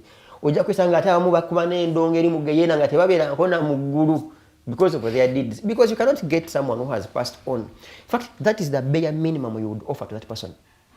You get? That's the bare minimum. That's but it's also for people to if they want that, to do for it, to work for it when they are still alive. Nanti kati kizibu kya mwe kino kati goli oyagala bafanana nti kati gwasalawo. No, I'm not saying. Watyawo nga natera okufanga n'ebintu yatula mu second season nga natera okufanga byo bimutwalira mu ggulu direct. Ngagenda mu ggulu. Kati gwe otamusabira kati ani kubombya ni achieve na ni aswadde. Era between me and you. Was it does it bring or it repels? No, it's not right. No. I agree with you. Mukulu no man. Buli nzikiriza oba buli institution enengiri je kolamu ebintu byayo. Bayina amateeka ge bagoberera. So don't you think bagoberedde amateeka agaabwe ne bagamba nti munange okusabira omuntu tusinzira ku bintu bino wammanga tusinzira ku kuba nti oba abadde akkiriza eddiini oba abadde atambulira mu ddiini oba abadde akola mukkiriza Ilian nze oba ne bagamba nti olwo tetujja musabira nze banati bansabidde nange balikeyo esaawa bwerituuka kankubuuze nze njagala ombulireyo omupoto especially nga abapoto bafema ombulireyo naddiini atambula ne thermometer yo nga ebeera ddiini meta nga yeepima obukkiriza abo bannange butuukidde nno gwe tujja kusabira. You get? So why would we be there judging? Josabira now Josabira. Wali happy made dina gamba okukkiriza bwono bwana kutuka wa light ino musabira. Nanti kati gwe did he ever declare nagamba nzo kuva leero siri mu katuliki n'obukatuliki mbweganye? We nabadde nsoma nga bagamba mbu atasaanidde nzikiriza nkati yeeganye eddiini mu lwatu alina essabo oba omusamize ng'omanya amasaba gali mu bika byabo bannaddiini ewaabwe bajjajja bamasaba ge balina. Kansooke mmaleyo mukama wange atafiiridde ddala ku bya ddiini obulamu bwe bwonna omuntu atafiiridde ddala ku bya ddiini obulamu bwe bwonna tukole tutya bwe tunagisoba kenyini kwe asa yako kamukamu akenyini kwa kabaliza kale katutandike buto oyo yeeganye eddiini mu lwatu nze as far as I've watched Kato Lubwama yali yeganyeko lero kimentani nga gamunze eddiini givuddemu alina essabo oba omusamizi balirambulako aba baganye musabira papa bakadino balirambulako agamba guys tulabye essabo lya Kato Lubwama wano genda mu maaso atafiiridde ddala ku bya ddiini ate kati ye Kato Lubwama abifiireko ye mu buwulizi bo balina okufa ku ddiini bakole ogwabwe naye akole ogugwe ye badde mu katemba yafudde ku katemba bo nga balina okufa ku ddiini. So what did they want him to have done? Agifeeko mu buwulizi bali bamagala abuulire ku kituuti. What did they mean? Omuntu aleeteddwa obuleetebwa nga talina biwandiiko bimwogerako ebiva mu bakulembeze b'ekitundu gy'ava oba atalina muntu mutuufu amwogerako ebibadde bimufa. Tamanyiddwako kyogamba? Tamanyiddwa? Bo tebamumanyi? Do you know I even saw some of those guys at his home? some people I saw some of our father bani bagenda yo next time mu church ya we are being and also genda mu of all people but for me we shouldn't even waste time onto some of these guys, majority of whom are businessmen and women. What they mind about is of course tooci in a pretense neka babulire sawa yakanayo cyane katonda nanyamba netusinka na muguru ojja kwewunyanga lwa abantu betajja nakusangayo ngombuza iyaseka simanga pastor ate gandula liriwa ngaduka emisine ngajinga jakawewo nga wane emisana akubo bone ninge ekirunga inabiyirizi nga yibyenkana ngene meza yamu. They are there, that is factual, they are there. Ngira bumanya opposition abali emisana abali amudumine mudise there are so many nga bayina emiti gye basinza naye nga magandula emisana n'okkuba obukanzu buno obweru nga bingi but so we shouldn't judge. Buli omu ng'akyali mulamu asalawo n'ogamba nti anze nja kusalawo ngende eno nange nja kusalawo ngende eri y'ensonga lwaki ojja kwesanga nti oli bw'asalawo n'aganze bwe mbanga mbadde mukatuliki neefuuka omukristaayo era abamusabira ebiseera ebisinga baba bava muki mukristaayo nti omuntu ono aba yasalawo awatuufu bwagwa ng'akyali mulamu. Nze sekinnoomu nkiddamu abaana abagadde okusabira basala tebagala balekeyo. The point is bakuziise ebirala weeso tegene katonda tetumanyi by the final okubeerawo naye katonda nga yakusonyiwa dda nga tuli mu mirembe myereere nga ye yatusabira dda kyagwa gwe no in fact nesalayo nga tenyinza n'okwonona ne badde bansonyiwa kubanga gwansabira nga nawe bwakoze eggulo limu nga si ebyamakulu. This is also possible for me. It is okay. Ebya Kaisari bya Kaisari, ebya Katonda byaki? Bya Katonda. Tetuli wano kujudginga whoever. Nze for me that was the kekantu Katonda nnyo kebandi badde basobola okukolera Katonda Lubwama. Nageri kebata kamukoledde. Era Katonda abalabe ng'emisana n'ekiro. No, one thing actually it shouldn't even be for Kato Lubwama as an individual.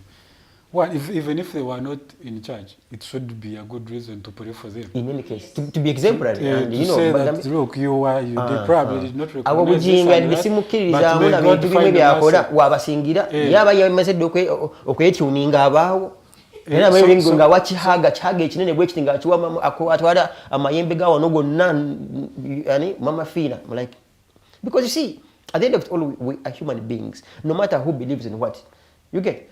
Because ngera bamulaba waliwo omuntu ajja kugamba mbu ye eri yafunira emirembe bwe bagenda mu nsozi yafunira emirembe gye tugenda mugamba bintu omukatu kyakugambye bwatako bakabone nogo mudali what sapuli ye mafuna mochi omusema agambe ye kasaba n'akaladike mu kifuba abalaba ngali mekka ngali na biswala li waswala you get but you can't be there to judge A, B, C and Z. I think for me what we would do is does each one of us believe in God period and then if anything happens pray for whoever, and that's the little that you can give to the dead, to the deceased. I think there shouldn't be a condition to pray for someone, whether they have been or not. But even then, it shouldn't be used as an excuse for people to stay away and not to be a part of churches. Why do you want us to be? Tell me, how do you want us to go to church? How do you want us to be part of the church to come and pray for them? No, go there, subscribe to one, believe, go there, go to church. Have a belonging, actually. Belong somewhere. Why do you want them to come and pray for you when you are not able to recognize them? No, this time, Chicho, for me, I'm dead, I'm gone, I cannot defend myself. Invite you. Yes. Bring yourself. Why? You didn't bring yourself. Why do you want he to come? He was bringing himself there. He has done. He was. No, for him, yes. For him, yes. You get. But generally, there are people who will never step a foot, but they want the church to come and pray. Have even thought about what pushes people away? Speak about it and address it. Do you know it's just of late that Abakatuliki bakukiriza the Bible? We grew up ngatulaba ngatugamba Abakatuliki. They willing to go with the Bibles. Ye richa you get down or any father whoever. Tadibwamu. It's just of late bafuna mu reforms of don't. Kati nze so as long as mujja kungamba nga nakayingira mu church. Situka Bible kivao. Wachijao. No, situka tula ekiwebwa ngedini ya mwetambula ku kiwebwayo my dear you then will push us away. But now ekiwebwayo ekyo at times we complain nayo lust to considerate. You want to find that church ng'enyirira nga nsiigeko kalangi. You want to find the services to be running. Father bwana ayambala ekyambalo ekyo emyaka 10 Katonda akubye omuggo n'antuza mu bakkiriza babiri nti mmwe munyumirwa nnyo pastor mwe baba ayagala gula yoro mudidi awo muwaye kiwebwayo naye mmwe bamwasaba bombere n'omukkiriza nga ayina ekizimba oba ina kansa yoyo wasala. You're mixing things. Mmwe bamubanga pastor mwe ayagala yoro mudidi muwaayo naye omukkiriza abayo mulwadde mumuwasaala era gamba mumusabire sale y'amaanyi muteeke wali mu maaso mumusondere naye bagenda bakole ki bamujjanjabe oyagala omukkiriza oyagala olama egiri ku TV oyagala osange church ng'enyirira ne Rogers sikkiriza nnyo mu balokole. But there is one pastor I know, and I will mention his name that I like. Okay, at a personal level, I like what he does. At least, I have seen Kayanja. You get that guy does a lot of charity. I do not know his source of income and the rest, but at least you can feel his what? His presence. Ne watoto have seen watoto. Okay, some few churches, and to the contrary, there are those churches, my dear. Bo bali wakusonda nyumba emotoka yayo abera ki zibambi like they call them endiga zo zibeera kubanga na kusonda ka sente, and that is not fair. Bwe muna abera nga mukola charity, you see church people, we should come to church nga ye shelter we tudukira n'ennaku yaffe n'ebizibu byaffe. So ekyukayo nga bw'oyagala okusondera yolo omuliri mu pastor ebinya bimukuba omugongo mwoyo alina engeri gy'ayuga ng'ebinya bimukubye nga ali mu kapulimo mwoyo abula, so yetaaga yolo omudidi era mufune n'endiga enaabeerwadde mugiteeko wali mu maaso mugisondera akasente mugabe munnange endiga yaffe eno yalwadde teyasobola kulya bulungi ssubi kati naye mugisondera akasente bagijjanjabe naye endiga okuba ti yeerwadde ne mugamba mukubire engalo ez'amaanyi endiga mugisabire gwesabe pastor gweyagala akasente ate endiga eyagala saala. I agree. Alternatively, though, you could say that if people are paying this much amount, if, for example, I'll give Watoto as an example. They do what they call the Miracle Missions offering, and usually the target is $1 million, which they hit last year. This year they hit it. The whole idea. There's something to show for that money. At least there's value for it. But alternatively, for situations such as those, there should be like a department where there's a certain amount of money that if an individual who is a member of church has, of course there has to be procedures and measures, that if you're in such and such a situation, the church will contribute this and that amount. That can also happen.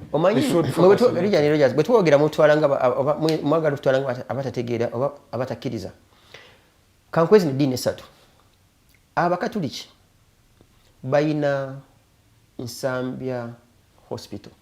You get? Bayina masomero gabaki? Gabakatuliki. Abasiraamu bayina zikibibi, bayina kibuli eddwaliro, bayina kibuli n'ebirala, bayina university. N'abakatuliki bayina Nkozi, I think Nkozi University. Yeah? Dakuba poto. Nabo of course nabo bayaye bazibu. Where I belong, a Protestant. Bayina UCU. Bayina Deje University, Bayina Mengo Hospital. You get? This is the Dine Sato. Rubaga has Rubaga Hospital. Very good. Mubategedde betuzaako. Bo batulaga kati. Aba Pentecost. Bayina kati yadde nakakindagaten. Me I can tell you. Yadde nakakindagaten. So wateekwa okubeerawo zino eddiini zammwe zibenga zirina ekitone nnyo kyezidiza eri abantu ng'ojjako gula bapasita motoka ziri ennene. Ekibuuzo ekyebuzibwa abaana basomera mu masomero ago basomera bwereere. Njagala kudda okimanyi kibuli saga bwereere nnyo siri PR wa kibuli naye kibuli has a subsidized cost bw'obanga ojjanjabisa kibuli. Do you know in Uganda IU is the cheapest and the most affordable university in this country? I have studied in IU. LL being at that time ngasoza emitwalo 9 mwegi nga sente ddala zivaawa mu King Fahad Foundation n'ebirala naye tuuka ku mulokole wa kuno Mukama akwewunyisa n'ennyongera okubuuza mu malwaliro ago n'amasomero gonna g'omenye abaana basomera bwereere tetukya bwereere pasembu ate nawe tokisussa tetugamba mbona bana kwa bwereere kubanga ne Buganda Kingdom kati nabo mutero nze mpaya ez'abalokole nga zo kali za kusasula balisi bya bwereere zina fedubuli for me this is the point sikogenda wibalokole n'abalala naye tudde wali ku ground Rogers and Lilian nti bw'omala okukamula zino endiga nozikamula zikaba n'amaziga wabeewo akatonda ennyo okola ki kodiza eri endiga zino nogamba munnange tubakamudde emyaka giigyo naye kale waliwo kana akatono mutandikiraawo. That's when people will come back to churches. Rogers, until you do that, the Normans of this world, of course, there are so many colleagues agamba munnange ebya Kaisari tubagaliza mirembe na bya Katonda nina mutuka bya Kaisari mu bya Katonda je bya Katonda bya Kaisari mutuka mudde nnyo mutuka for me my example tuka mu kyalo the moment you reach your church entebe zibeera za mu maaso abe Kampala mutule mu maaso enjiri tambira ku be Kampala ne bakukamula ne basawa akabo kano kabe Kampala oba akatula kano kabe Kampala like anti kati sente zo zowaayo zeze kuumire kanisa mu kisigala ng'egenda mu maaso nze in my church kubagerera wali dinisa gye twatandika okusonda nga nkyali muto up to now mwasondanga mmeka that is the question obanga wasulanga mu 10 nga nze 10 nagula ddendinisa mwenanga we muli wano mwali mutuuseeko kwekyakuleebera I showed you that chart ne bagamba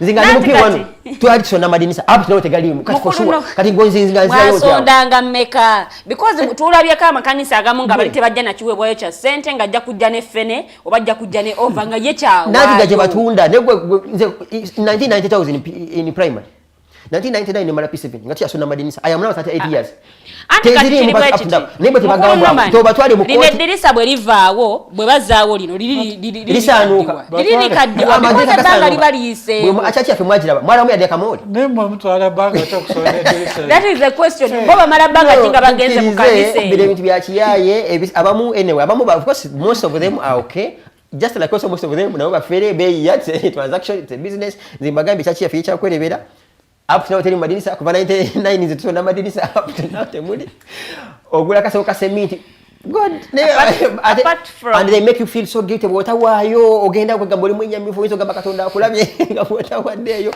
omusajja akumira agamba ezo zosigaza mujje mu transport sigaza transport ye kakutwala like excuse me transport ye kantwala but that's of course that's our basasula mpitirivu amasanyalaze ge basasula kyakwere bali bayo amasanyalaze waliyo de kasoda basasula galiwo okay eyo tuveeyo mu kulonoman but apart from kino ekyokuba kyogambye ekyokulabisa ekkanisa apart from that is there anything else kyewayize ku mugenzi Kato Lubwama? Yeah, for me he's one person that we had met at a personal level and I didn't find him as bad lwakuba bwakwatagana waliwo timu yaffe bwe yekalakasa ye ne banne ne bakunga abavubuka bawera ndowooza ng'ebisatu ne bajjuza kooti nga baagala okutuusa ku timu yaffe obulabe but of course that is politics but by and large he wasn't as bad and I like the fact that abantu abamuweera obujulizi nti he was a hero in what he knew best. You see ekizibu kyaffe kyekyo nti gwe oyagala muntu kubanga amanyi luzungu alukuba buddi nga aluwogera nga queen omulabamu bwa mugaso but that guy mu drama n'ebirala he's one person who deserves even if I had the capacity they would have a monument ku National Theatre sculpture that akabumbe it would be a good thing for me it would be a good thing nakamuteerawo naye n'abala of course okumuyigirako naye nze mu byonna singa tubanaba tusobodde nga tusobodde okuwangaala kyandibadde kirungi nti ng'abantu bebakunganya ku National Theatre oseewo ekijjulo ng'oli mulamu mukungane nga muli balamu you first obwo obujulizi bakonfesinge nga bakulaba ng'onawe obalaba bagambe Rogers akwogere kuba togere ku Rogers Rogers is a good man not Rogers was I am so opposed to the Rogers was than Rogers is nga we mulinga mulaba you first eat together nga muli balamu and you celebrate someone nga kyaliwo so bw'anaafa ne bwazikibwa abantu abiri I wouldn't mind kuzikibwa abantu aba funeral service abantu nga mukaaga kasita ba rolling yo coffee negwayo naye nga bali ba celebrate nga oli mulamu for me that is what would make sense but you invite them nga oli mulamu olabe none of them they will be very busy even if from here you call Rogers hey man ekibuga kimpuba they will not be there but when you die they will be there at National Theatre whole night you know with you ngadisa kunyumya nabo for me people should be celebrated when they are still alive ndoza tugenda kuba tuva ku nsonga eyo olunaku olwaleero budget egenda okubanga esomebwa tulina bingi nnyo bitulindiridde okuwulira but let me read this comment let's up agamba let me ask the Catholics I understand when you're marrying someone you pay the church to kugata you right what if Kato Lubwama was paying the church to kugata him with his wife would they still refuse trust me they would take the money and marry them off but why is it that they can't pray for him when he's dead and gone the same way Kato Lubwama gave his child money to offer in Catholic churches and they accepted the money they didn't send them away with the money but they had the audacity to refuse to pray for their father nedda mulimba nnyo kale singa baaganye ne basindika ne sente ezo Exactly. Abaana bakatolo bazi bawangayo. Bali basobola ku identifying anti ono. Mugamba munnange tugenze kwalabalamu muyinza kwanga matu wa milioni emu ni sente za mwezali za kibi ne bazibaddiza. Nanti ate mu lyankole ntujira nyakwanga yangwa nake. Kaso omuntu akuwalana bibyo you get tuza kunga munno sente zo wazikiriza ezali ziva mu muntu gwe of course kati gumaganya okusabira ate zo nezibanga temuzibaddize. Mugaye munange tubazira n'ebyammwe twakategeera mu bintu bya sente za mukyaka zalina sente za kibi ne mama fina nagende Lubaga kati nga ino muri milioni zinga 10 engeri father jayinzo mukuba yobonera wona wayo n'ekibongano nezo sente you guys there's a lot of hypocrisy here. This Catholic Catholics. It's just, although I think it was a very bad thing to do. I don't think it's sensible. It doesn't make sense at all. Even if I think people should go to churches. Yes. But even those who have not had the chance or the opportunity to go, it shouldn't be conditional. Clean your church, people will bring it themselves. Yeah, it shouldn't be conditional. Yeah. Cleaning, people will come by themselves. Moving on. We have a few minutes, but we are going to split them into two. We want to talk slightly about the budget that's going to be read, but there's also another COVID thing that is going on now that is resurfacing. Just a few minutes, like 3 or 4, to speak about what is it that we should prepare for? What does that pose again? I don't know which. And of course, now the state of the president himself being COVID positive. Ugandans, how should I use English? Bana Uganda, betegekere enchuka anytime, because history has it. Mukulu Museveni yakadikira yalinga nti mulwadde mirundi ebiri bukyanga ajja mu kulembeze olumu yali omwana abamuyambako yali agola olujira motoka namukuba engalo ne balukuba nalwala olugalo nagamba awo naava nadikira yalinga ati wasik olwokubiri gwe guno gwa recently about COVID. In one of my books I think there are over 7 or so scenarios about especially the transition. And one of the scenarios I said, nga Moi bwe nga Kenyatta bwe Kenya, when Kenyatta bwe kulwala, yaberanga yatandika nokukola reshuffles, nga abantu bamanyi musajja nalukola reshuffle ali mukola ki. So chances are nti ono omusajja ayandikwa ne reshuffles very soon, which reshuffles that may prepare him for a transition. A transition either nga the law of nature has taken him, which is, I mean, it's nature. You can't fight with nature. Time comes, because and I have always told people, teri Museveni move jakola nga tajibaze steps nga munana mu maaso. It was also possible for that guy okwata emyaka je ekinana ne timu ye n'atuulawa nga tetumanyi naye olaba yavuddeyo n'agamba mulwadde. It's not some communication that we should take for granted. That's one. 2, it can also be possible nga Kyammalya Nsimbi kubanga naye afuuka musuubuzi nga bwayedikenga gamba president yenyini yedikira nti mulwadde n'abako basikirako eriyo babwe sente z'okwongera okugema because naye kati ye musuubuzi kati twakkiriza we are dealing with a businessman. Mr. Museveni now takes presidency as another form of transactions. He is this man that earns 3 million but spends 2 billion per day. So nzawe mutire ngejja kulamu magoba. So musuubuzi kati awateka kikubwongo obo you can't ascertain kikyabala because omusuubuzi era nga bana bazanyi bazaala kano kafuna kano kyakafuna ninga ye kenyina akafuna yakamanyi kati gosonga katafuna nga zizo tasibye bakoleje asute. So to say, of course, I congratulate the reasoning of people that I have seen ku State House nga bateeka ebimuli of the gate well soon. And if Mr. Museveni singa yagala okumanya abantu nti people can have different messages, a message which is opposite to the get well soon. I don't want to mention it here, but at least all of us know the opposite of the get well soon. He would be shocked. Quick recovery. Nanti ya kati opposite ya quick recovery. Get well soon. Bitageza kyekimu. I'm meaning the opposite. I have not asked for the other one. You would be shocked singa abantu balina oluwenda olwekuŋŋaanya okuwaayo ebimuli ebyenjawulo with other messages, this man would be shocked. They're going to be like, you mean all along these Ugandans batanjagala? But of course, but Ugandans love their president. Yeah, they do. That's why that's why a handful of them were there, the likes of Buroda. You know, and for sure, what do you expect of Buroda and others? Kubanga boba nanti bamulya mu ngalo. Kati bamulya mu ngalo. Ngibali bena yogerako bakamaadi the other time bamulya mu ngalo. Be babasobodde ogendayo. But of course, we don't wish him bad. Or me, at a personal level, I would wish him, of course, both a recovery as also he retires. Like you let things be. You know, you are tired, you are old, you go back home, take care of your grandchildren, and we also give you name to Momodari. Here to Momodari ngane wali mulamu. But if he continues like this, I want to believe Mr. Museveni is going to be like Banda. You know, I think it is Chiruba. Chiruba Banda, either way. Yatukanga mu cabinet ngatajuka ne ba ministers be manyaga baga. You minister for which ministry? Ngatabajuka nenga appointing ngatajuka. You mean a minister? Nenga which ministry kumbe are you?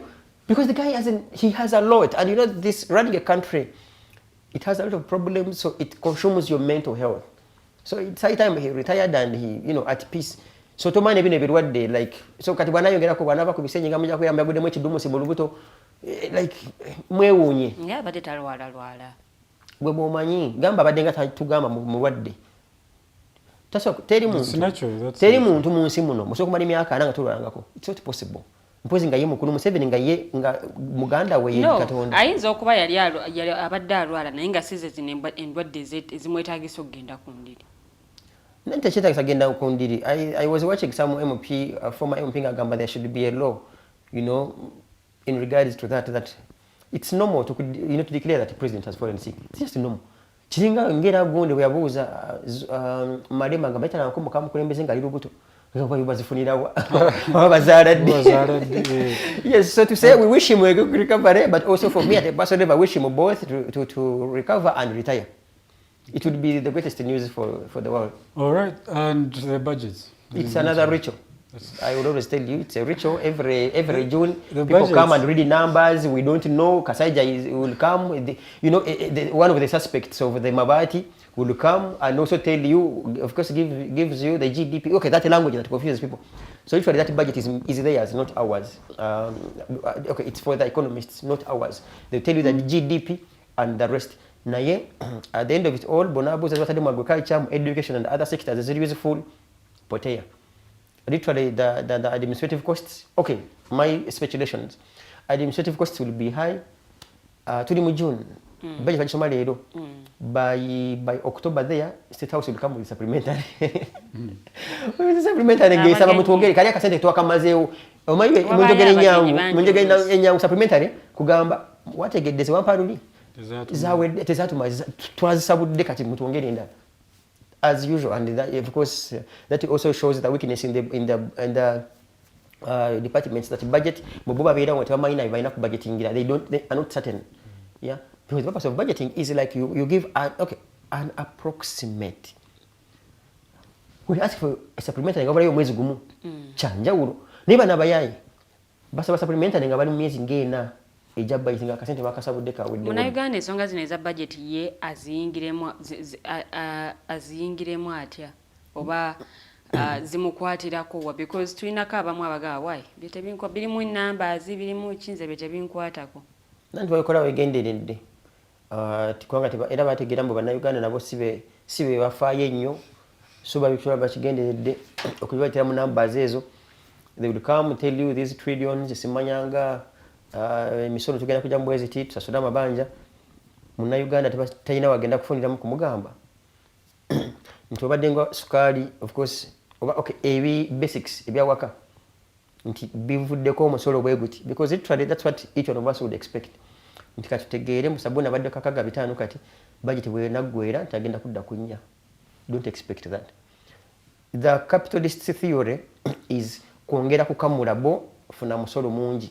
Naye ate abasawo omusolo omungi tebasaawo mbeera ya kuleetera abantu kukola because it's fair nti ofune osewe embeera nga abavubuka abakola be bangi kati buli omu boyina abantu 10 nga bonna bakola nga buli omu mujjako omusolo gwa singi katugeze kikumi ezo siringi 10 azimusolo thano kwangu ina omuvubuka omu yakola ate ngo mujja ko omusolo gwangu mimeka bili atola bilire bali omwenda batakola ki abatakola that's where really logic applies ne munanga abantu abalina obwongo kuwabula bano bo Museveni abesulu babanga nasubira esulu babengalabe obakabo bwonzikana bo mukulu no man kimweka abiri nga bana Uganda kwanga ati bano muwe tudda tugenda kufa like they say because the economy as we all see things are so tight as in tight and we can't have anything to do about it ngojeko abatukulembera okwe kwa mutima ne bakendeeza ku kidibuda sente nti abadde alina konvo y'emmotoka 10 funa 2 MP babasale emisaala oba sina kindi kye that parliament to have maybe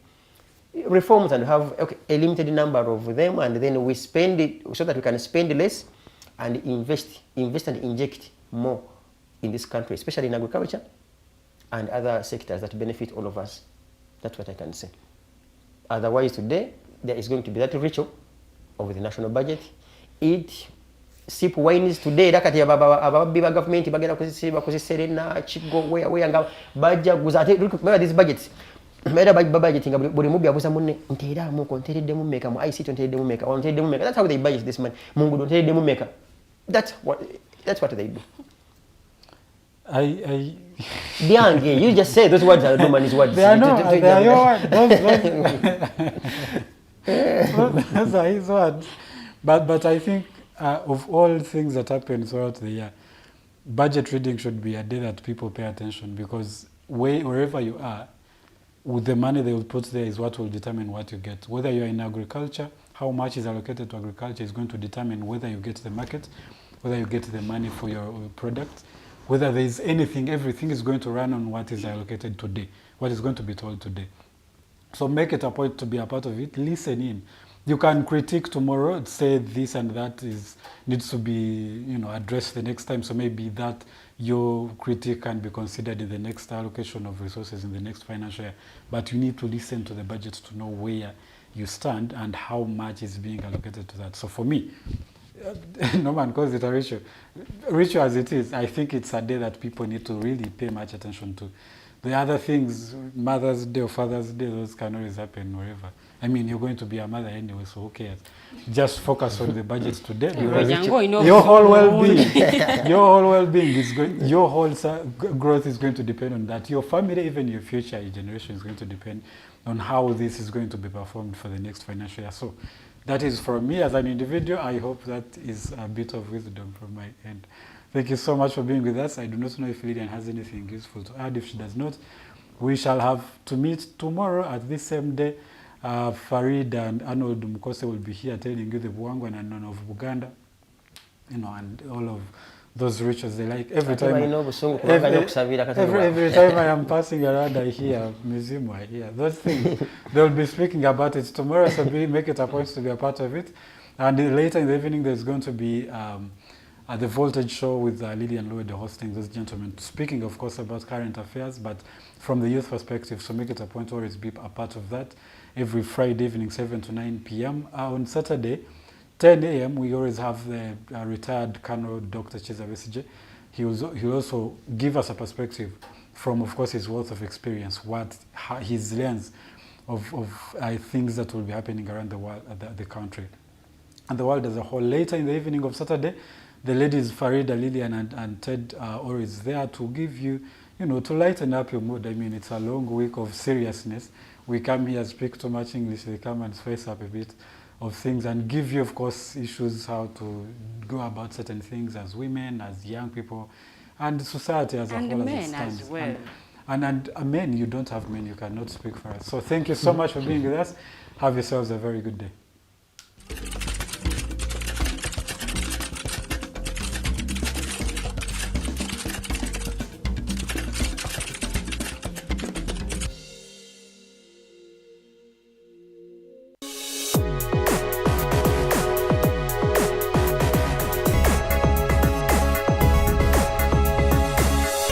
Alternative Digitalk. Real issues, real talk.